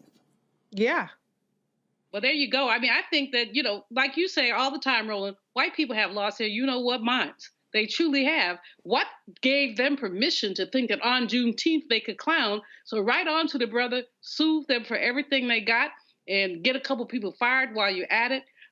Our people are just basically getting dumped on all over the place. And in the name of whatever, go along and get along, some people think we ought to take it. I'd love to see your Twitter feed sometime because, you've got a whole bunch of these incognitos who expect that we're supposed to take this nonsense, and we're not. So right on to the brother, and, we're coming up on Juneteenth. So people, hold to your principles. Juneteenth is about the belated notification that enslavement had ended. It is now a national holiday. In the state of California, it's a holiday. I'm sure it's not one in the state of Mississippi, but stand your ground and do not let white people take this over. Have your own Juneteenth celebration. Greg, Seth the Entertainer had a certain bit when he said, I wish they would. I'm just saying, I'm just letting anybody know. One, I ain't taking no stuff off of nobody on any day. Pick any one on 365. But if there's one day I damn sure know you ain't gonna act a fool and have practice some discrimination, it's damn sure gonna be Juneteenth. Mm-hmm. There you go. I'm very happy that this is a federal holiday because this is one that they can't swallow. This is about humiliation. This is about attempting to humiliate black people, and how we respond dictates the terms of what happens. 100 years ago today was the funeral of now Brigadier General Charles Young here in Washington, D.C. I actually went out to Arlington Cemetery today to he and Ada Young's grave. Charles Young was retired by the United States military at the behest of President racist Woodrow Wilson during World War I because they did not want him to become a general. Now, of course, he ended up mentoring Benjamin Davis Sr. and Benjamin Davis Jr. graduated from West Point, the first black person to do that since Charles Young graduated in the 19th century. Charles Young got on his horse in Wilberforce, Ohio, where he was a professor at the time, and rode that horse to Washington, D.C. to make the point, because they said, oh, he's got high blood pressure, he's not fit. I'm bringing all this up for a reason. They unretired him after World War I and sent him to Liberia. Then he went to Nigeria. He was working on a book, and he got sick and made transition. W.E.B. Du Bois, his very close friend, said, y'all killed Charles Young, and you attempted to humiliate Charles Young, who did his duty. He was a leader of the Buffalo Soldiers, all this stuff. I'm bringing all this up because this is about humiliation. And the black community was so enraged in how Charles Young was treated that we didn't take it lying down. And Charles Young became the fourth human being to be funeralized at Arlington at the big gathering spot there. The third person was the so-called unknown soldier. I'm raising this because if you don't take it, these crackers back up. This brother went to a party. They had a cutout of Donald Trump, and then they had two big Juneteenth flags with buckets of Kentucky Fried Chicken in front of them. They lucky he didn't whip their asses. It's one thing to be in and get a lawsuit. Like Reese said, get all your money, brother. But when you show up, and then his commander said, this ain't a private event, and I want everybody here in uniform. The point they were trying to make is, these white boys make is, we want to humiliate you in front of your people, and the humiliation is the point. The only way they're going to stop this is when we stop them. Y'all stop trying to make peace with these people. You stop trying to make peace with these people. You learn a lesson from this. You show them there's a team flag and 2 buckets of chicken. I'm like, oh, this is great. Give me this chicken. What you gonna do? I'm getting ready to make you eat it, bro. You scared now, ain't you? You scared now, ain't you? You scared now, ain't you? Put that chicken in their mouth, boy. Yeah, anyway. But this is the great holiday because it's going to be more of this come up. Trust me. On Juneteenth, this is gonna be. We're gonna dance on. And I'm gonna say, I'm gonna say this again. I'm gonna say this again. We're gonna have the graphics. We're gonna have the graphics soon. So, folks, on June 17th in Houston at the Power Center, from 12 to 4 p.m., we're going to have our event dealing with our Juneteenth 2023 event dealing with Black economic freedom. And we also are going to make a major announcement about Juneteenth with Houston Mayor Sylvester Turner. So you want to come to the Power Center from 12 to 4 p.m. on June 17th. But and I'm going to say this before I go to break. I need all black folks who are watching, I need y'all to understand, if y'all need lessons on how to have Juneteenth events, come talk to those of us in Texas. Okay? No question. Because Juneteenth was never about partying. Yes, we had concerts. Yes, we had picnics. Yes, we had barbecues. Yes, we had events. But Juneteenth, when it's been celebrated in Texas, it was always about freedom. And so we had voter registration. We talked about how we utilize black businesses. And so I need folk to understand, stop looking for a reason to have a party. Don't let nobody non-black lead Juneteenth events, and it's not about freedom. It ain't about unity. It ain't about togetherness. It ain't about let's all get along. Juneteenth, listen to me clearly, has always been about freedom for black people. Yes. Don't get it twisted.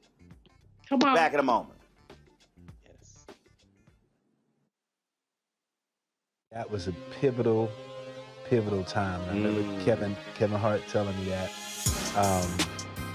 He's like, man, what you doing, man? You got to stay on stage. And I was like, yeah, well, I'm young, thinking, like, I'm good. And he was absolutely right. What show did you have at the time? This was one-on-one. Got it. During that time. So you're doing one-on-one, going great, you making money, you like... I'm like, I don't need to leave. I don't need to leave from, Wednesday, Thursday to Sunday. I didn't want to do that. It was just like, I'm going to stay here. Or I didn't want to finish work Friday, fly out, go do a gig Saturday, Sunday. I was like, I don't have to do that. And I lost a little bit of that hunger that I had in New York. I would hit all the clubs, run around. Sometimes me and Chappelle or me and this one or that one, we'd go to the Comedy Cellar at 1 a.m. And that was our life. We loved it. You do 2 shows in Manhattan, go to Brooklyn, leave Brooklyn, go to Queens, go to Jersey. And I got complacent. I was like, I got this money, I'm good. I don't need to go chase that, because that money wasn't at the same level that I was making, but what I was missing was that training. Yes. Was that. And it wasn't the money. It was the money, it was that's what I needed.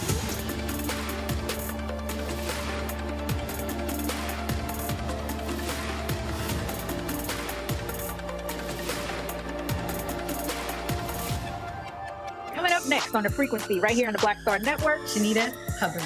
We're talking about the ride or die chick. We're breaking it down. The stereotype of the strong Black woman. Some of us are operating with it as if it's a badge of honor. Like, you even hear Black women like aspiring to be this ride or die chick, aspiring to be this strong Black woman, so at their own expense. Next on The Frequency, right here on the Black Star Network.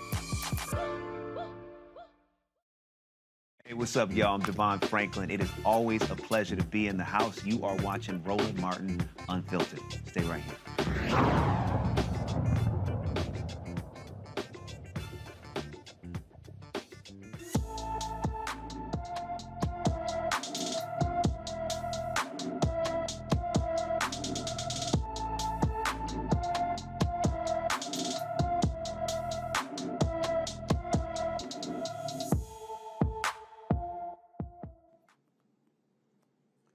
Layla Bajinka has been missing from her St. Paul, Minnesota home since April 17th. The 14-year-old is 4 feet 11 inches tall, weighs 154 pounds, with black hair and brown eyes. Authorities caution, do not approach Layla if you see her. They don't explain why, but they're saying, do not approach Layla if you see her. Call the Hennepin County, Minnesota Sheriff's Office at 952-258-5321, 952-258-5321. Lord, y'all, these crazy white folks are now they mad at Chick-fil-A.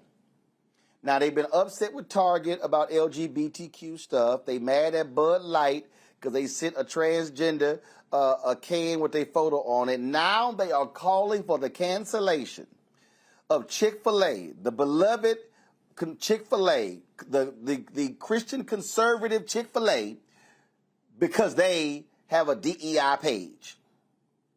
Now, I told y'all when I wrote my book, White Fear, that this whole thing was not about schools and critical race theory. No, they want to go after everything. And do y'all have the video, my man Kathy? The video when he was at the church talking about, okay. So now, and Harris Falk, the token black woman, and I'm saying that for a reason, on Fox's Outnumbered, she had the audacity to blast him by saying that his comments were wrong and how ridiculous he was for what he said about whites and African Americans. Watch this, y'all. Here about a story that was shared with me by a dear friend who shared with me about a revival that was taking place at a church in Texas. And at that revival, on the front seat was an older African American man that was sitting there.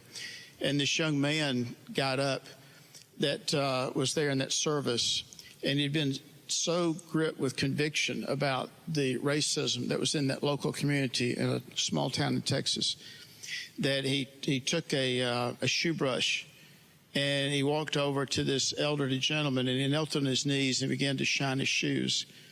And tears began to flow in that service. It was an attitude of conviction. So I invite folks to put some words to action here. And if we need to find somebody that needs to have their shoe shine, we need to just go right on over and shine their shoes. And whether they got tennis shoes on or not, maybe they got sandals on, it really doesn't matter. But there's a time in which we need to have, some personal action here. Maybe we need to give them a hug too, brother. And some stock in Chick-fil-A. But I bought about 1,500 of these, and I gave to all our Chick-fil-A operators and staff a number of years ago. And so any expressions of a contrite heart, of a sense of humility, a sense of shame, a sense of embarrassment, beget with an apologetic heart. I think that's. So here's two things. So these folks, Reese, they're mad about the DEI piece, but then again, Harris Faulkner had an attitude, just couldn't believe that he said those things. And I'm like, hey, y'all so-called Christians, if they actually listened to what the man said, he was talking about racism. He was talking about what he was describing was no different than Jesus washing the feet. See, they don't want to deal with that, so they mad what he had to say, but they ain't mad at the racism, just like Mike Pence is demanding the Dodgers apologize for inviting an organization that's been on the forefront of fighting AIDS to a pride event because they felt that they are mocking Catholics, when Mike Pence ain't said nothing about the report out of Maryland and Illinois showing how the Catholic Church covered up widespread abuse of their priests. This is all unhinged on everybody's behalf. Black people are not asking for white people to shine their shoes, sneakers, sandals, feet, none of that shit. Like the man said, give me some Chick-fil-A stock. If you want to be helpful, if you want to be contrite, that could be my reparations, not you shining my shoes. So I just think that this is a war that white people are having with themselves, because Black people ain't really too hung up on this DEI stuff. First of all, most of the DEI jobs are going to white women anyway. They're not even going to Black people. And then when the Black people get in the roles... First of all, 75% of DEI jobs are held by white people. Exactly. So they really just beefing with each other at this point, because we ain't even really in it. We ain't even really in the situation. You know, we benefit marginally from it. And so this is, as far as I'm concerned, white on white crime. You know, if y'all want to find something to be fake mad about, and y'all want to be mad at the white man for shining the shoes, even though he's the CEO, the white man is not going to pay nobody extra money. They're not going to give a Black extra benefit.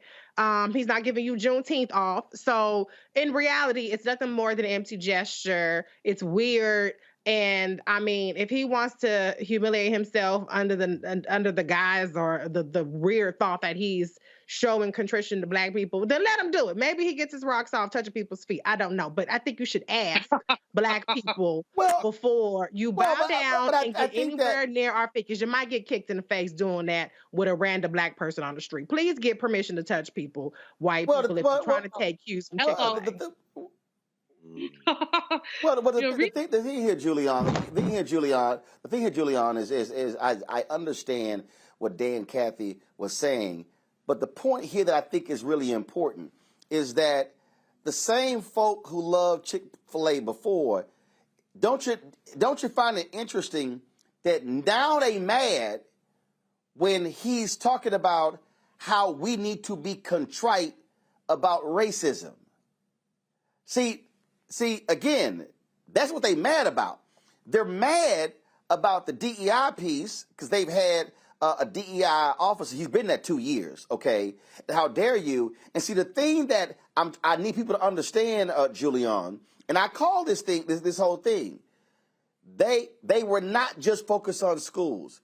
They want to go after every diversity, equity, inclusion, multicultural, you name it, in corporate America, because they want complete, total power and control, and do not want to see any level of advancement by Black folks and other people of color.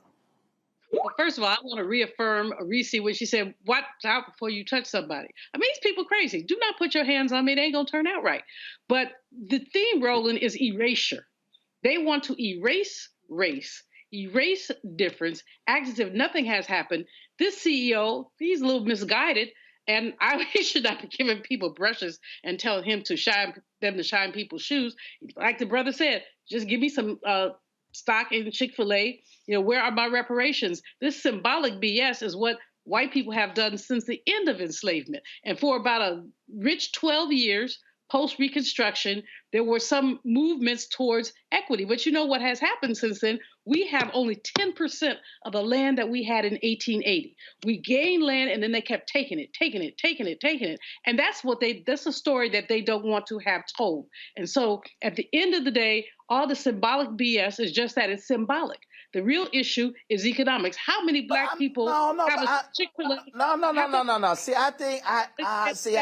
I'm telling you, I get your point about the symbolic, but again, that's not what I think is the big issue here. Follow me here.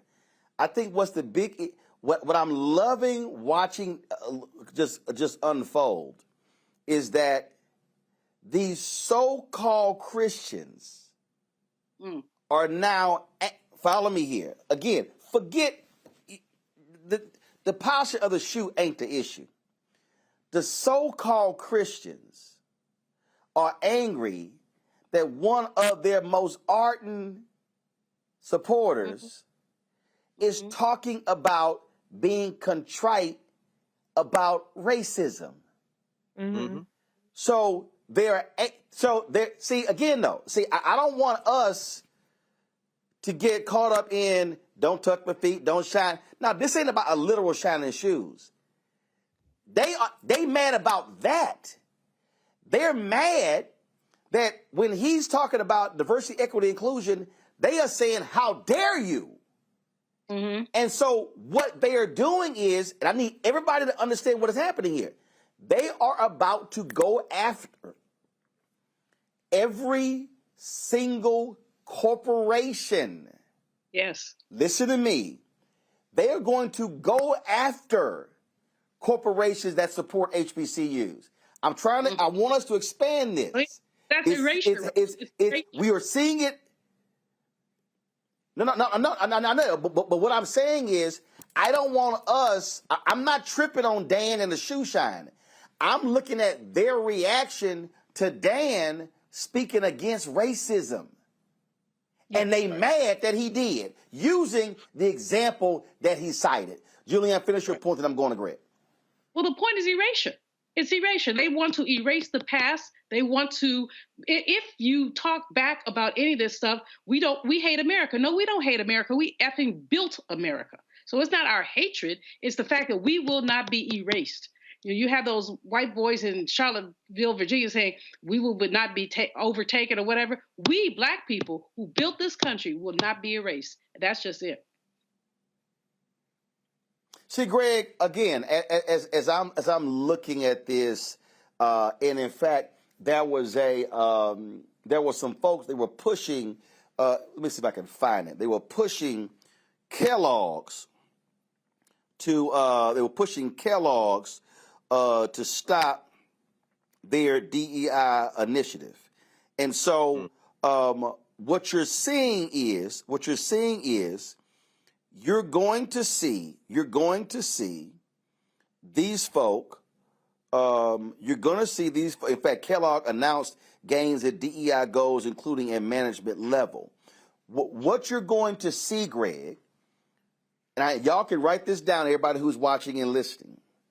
You're about to see these critics. They're going to attack any initiative where a corporation, anything dealing with social justice, anything dealing with race, anything dealing with black folks, anything dealing with equity, and they're not going to stop. And they're gaining, so they knocked off $10 billion of market cap for Target opposing the LGBTQ stuff in the store. They've knocked off $27 billion in market cap of Anheuser-Busch because of the Bud Light. So what I hope black folks who are watching is what they are doing is using the same Operation Breadbasket strategy and now forcing these companies to they want them to reconsider their actions. And don't be surprised when there's something that we like that folks have been support, they come after. We better be real smart and careful and watch what they're doing, Greg, because they're coming. Absolutely. And they're going to be relentless in coming after us. Absolutely. Yes, they It'd be very nice if we would be smart, but the American Negro doesn't really have a track record of that en masse. Well, first of all, I reminded of the joke Richard Pryor used to tell. He said, "Don't you hate it when somebody interviews black people and they say, why don't they ever talk about us? We fought the Indians." And then Richard Pryor is like, "Shut up, fool. Shut up, fool. You want the Indians mad at us too?" First of all, we built this country. This is a settler enterprise. Onward Christian soldiers. I don't want no damn credit for displacing the aboriginals of this country. Like, that's a point of damn pride. They snatched us here to dispossess other people. Now, how does that tie to Chick-fil-A? This man's a Christian nationalist. He's on the home team. Remember, the people who are maddest at Castro, and they are almost all dead now, in South Florida, they mad at him because he put them out of Cuba in 1959-60 because Castro was one of them. He was one of the white elites. They turned on them first. So they was like, man, you were supposed to be with us. This boy Chick-fil-A is the home team. That's why the brother was like, yeah, or reparations. And he went like this, like, I see what you're doing. I see what you did there. Them low-wage workers at Chick-fil-A, he ain't gonna get him no raise and nothing like that, but he's a onward Christian soldier, Trump supporting, propping up the white Christian nationalists. And you're absolutely right, Roland, they are turning on them. Why might that be a good thing ultimately? You have walked us through how many times how these DEIU things that they put in place 3 years ago when they thought we was gonna tear up the whole damn world and now are backtracking on have been deeply ineffective. And if Kellogg say they made progress, what does that mean? You hired two because you didn't have none? But the point is that in this internecine conflict, it all is oriented around them preserving this fascist, racist, white nationalism. And if his response will be to back up off it, maybe mission accomplished. If they knock off some market share, mission accomplished. But I'm gonna tell you about the American Negro. You go to South Africa, KFC. You go to West Africa, KFC. You go to Egypt, KFC. In other words, the Negro is brand loyal. Our political consciousness it ain't even in the toilet. It's on the ground outside the toilet. The reason that man's family, reason this man's family would starve if you waiting on Greg Carr to buy anything out of Chick-fil-A, because I know the history of Chick-fil-A and its owners. Remember last year, they tweeted out something, and again, the brand loyal Negro who will eat Chick-fil-A till it's coming out of their eyes said something like, "Oh, y'all got grilled spicy deluxe, but no spicy nuggets." And Chick-fil-A tweeted back to this brother, "Your community will be the first to know if spicy items are added to the permanent menu, Don." Why my community? Because you Negroes will burn down a church to get to Chick-fil-A. Until we develop some sense of self-respect, which is what I suspect y'all gonna be talking about at Juneteenth in Texas, the third week of June, we are gonna be pawns in a game that we don't even know is going on. But hey, man, you'll starve before you get something from me from Chick-fil-A, brother, because you can shine my shoes, but as the brother said, what about that stock? I see what you did there. I see what you did there. All right, y'all, hold tight. I'm going to go to a quick break. I'll be right back. 2 minutes for our final segment on Roland Martin Unfiltered. Back in a moment. When you talk about blackness and what happens in black culture, we're about covering these things that matter to us, speaking to our issues and concerns. This is a genuine people-powered movement. There's a lot of stuff that we're not getting. You get it, and you spread the word. We wish to plead our own cause. Too long have others spoken for us. We cannot tell our own story if we can't pay for it. This is about covering us. Invest in black-owned media. Your dollars matter. We don't have to keep asking them to cover our stuff. So please support us in what we do, folks. We want to hit 2,000 people, $50 this month, raise $100,000. We're behind 100,000, so we want to hit that. Y'all money makes this possible. Check some money orders. Go to P.O. Box 57196, Washington, D.C. 20037-0196. The Cash App is $RM Unfiltered. PayPal is R Martin Unfiltered. Venmo is RM Unfiltered. Zelle is Roland at RolandSMartin.com. Pull up a chair. Take your seat. The Black Tape with me, Dr. Greg Carr, here on the Black Star Network. Every week, we'll take a deeper dive into the world we're living in. Join the conversation only on the Black Star Network. Me, Sherry Shepard, and you know what you're watching, Roland Martin Unfiltered.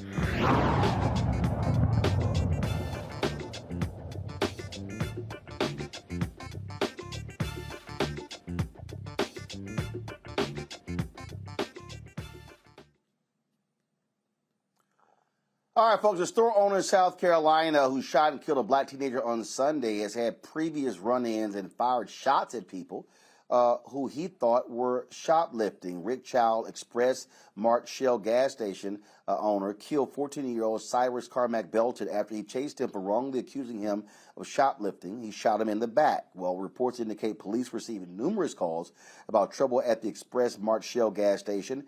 Child had confrontations with customers in 2015 and 2018. In one incident in 2015, he fired 6 times at a car after he tried to stop someone he suspected of shoplifting beer. And a second incident took place in 2018 when he fired 2 shots at a man accused of stealing Easy Off. The Richland County Sheriff's Department said the incidents did not meet the requirements under South Carolina law to support criminal charges because authorities determined he wasn't the instigator in either incident. Child was arrested and charged with murder. He remains in jail and is awaiting a bond hearing. This right here, Greg, is the problem. He did it twice before, you did nothing, and he thought he could do it again. That's right, Roland. It's absolutely right. You know, somebody was mentioning the other day Latasha Harlins. Remember her, the young lady who went in the store in L.A., and the owner, the Korean shop owner, shot her in the head, in the back over some orange juice, was convicted by a jury, and then the white woman judge gave her probation. You see, when you encourage this kind of thing, going back to going back to them deputies, them sheriff's deputies there, 21 years old, 23 years old, 24 years old, they've been initiated into the idea that you can do whatever the hell you want to black people. You can put up buckets of chicken in front of their Juneteenth flags. You can beat the shit out of them in a holding cell, or you can just basically pop them. You know, what is the answer to this? You know, simply, I mean, it just comes down to this. At some point, we have to have self-respect. And this isn't about individuals, although it is also about individuals. We got to, be able to stand up as individuals. But we have to develop our collective strength. Again, I'm very encouraged. I'm looking forward to see what this conversation is going to be down there in Juneteenth, the thing that you're going to announce. Because until we come together and build a collective strength, then these kind of things will happen because there's no penalty. And people are taught that you can do whatever the hell you want to black people. Yeah. Reese. Reese. Yeah, I mean, the whole idea that you can just execute a person for a bottle of water, even if he had stolen it, which he hadn't, is outrageous. But, this is behavior that escalated. It was behavior that was essentially condoned, and not only condoned by the police officer, but condoned by the customers who believe that it's okay to continue to patronize a business where the store owner is violent and menacing towards the customers who they want to falsely accuse of stealing. So shame on him, but also shame on the community who continue to give this business business even after their pattern of very, very abusive and almost violent behavior. And that right there, Julian, rewarding people who don't respect you. This gas station should have been shut down, should have been picketed. It should have said, don't y'all buy a damn thing from this fool. Exactly. No, this place needs to be shut down. If anybody who goes there after this basically needs to be publicly flogged. I mean, if you go to this place after this, you're basically saying it's okay to kill black people. But this young man, boy, really, at 14, basically, there's no proof that he had a gun. There's a whole bunch of Twitter feed about, but he had a gun. It's not illegal for him to have a gun. And look at that cute young man. Look at that smile. It breaks my heart that this man, his son is a liar. His son is a liar. He said the young man brandished a gun. There's no proof of that. I know they have security cameras. What you have is permission to slaughter us in public. Permission to slaughter us in public. And this is just one of a series. Greg Carr is right. If we don't do anything, then we're telling people, go on and kill me because I don't care. Kill my son, kill my babies, kill my grandson because I don't care. There has to be action. It has to be economic action. And somebody needs to sue the mess out of this man. But not only that, the community needs to rise up. And while I do not advocate violence, folks know what to do. We did it in the 60s. We did it in the 60s. That's all I got to say. Right. Y'all laughing at me? All right, folks. Agreeing. All right, folks. That is it for us. Let me thank Julian. Let me thank Greg. Let me thank Reese. I appreciate it. Thank you so very much. Those of you who are watching, we appreciate you watching and listening. Don't forget, YouTube, hit that like button, y'all. We should easily be over 1,000 likes every single day. All right. Let me also thank Melanie Campbell, National Coalition of Black Civic Participation, for the event for the last couple of days. We actually were live streaming that. If you missed any of the sessions, go to our Black Star Network app. Go to our YouTube channel. You can actually see that as well. Also, folks, we need you to continue to support us in what we do. Download the Black Star Network app, Apple phone, Android phone, Apple TV, Android TV, Roku, Amazon Fire TV, Xbox One, Samsung Smart TV, and of course, support us financially. Trust me, y'all, we are out here trying to make it happen when it comes to these ad agencies, but it is not easy. So please, your dollars help us support our staff, help us support, pay the bills. It is crucial to us being able to do what we do. We are behind in our fundraising, and we appreciate if you, whatever help you can give. Check and money orders. Go to P.O. Box 57196, Washington, D.C. 20037-0196. Cash App, $RM Unfiltered. PayPal, R Martin Unfiltered. Venmo is RM Unfiltered. Zelle is Roland at RolandSMartin.com. Roland at RolandMartinUnfiltered.com. And of course, be sure to get a copy of my book, White Fear: How the Browning of America is Making White Folks Lose Their Minds. Available at Ben Bella Books, Amazon, Barnes & Noble, Target. You can also download your copy on Audible. Folks, I'll see you tomorrow from Atlanta, right here in Roland Martin Unfiltered on the Black Star Network. Holla! Folks, Black Star Network is here. I'm real revolutionary right now. Support this man, Black Media. He makes sure that our stories are told. Thank you for being the voice of Black America, Roland. Stay black. I love y'all. All momentum we have now, we have to keep this going. The video looks phenomenal. See, there's a difference between Black Star Network and Black-owned media and something like CNN. You can't be Black-owned media and be scared. It's time to be smart. Bring your eyeballs home. You dig? Pull up a chair, take your seat. The Black Tape with me, Dr. Greg Carr, here on the Black Star Network. Every week, we'll take a deeper dive into the world we're living in. Join the conversation only on the Black Star Network.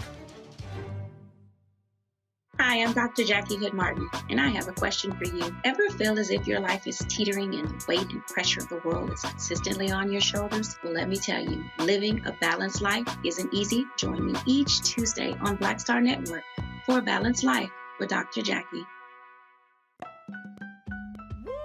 We're all impacted by the culture, whether we know it or not. From politics to music and entertainment, it's a huge part of our lives, and we're going to talk about it every day right here on The Culture with me, Faraji Muhammad, only on the Black Star Network.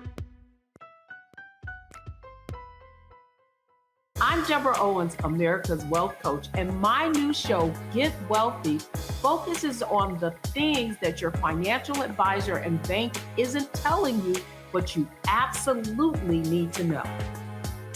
So watch Get Wealthy on the Black Star Network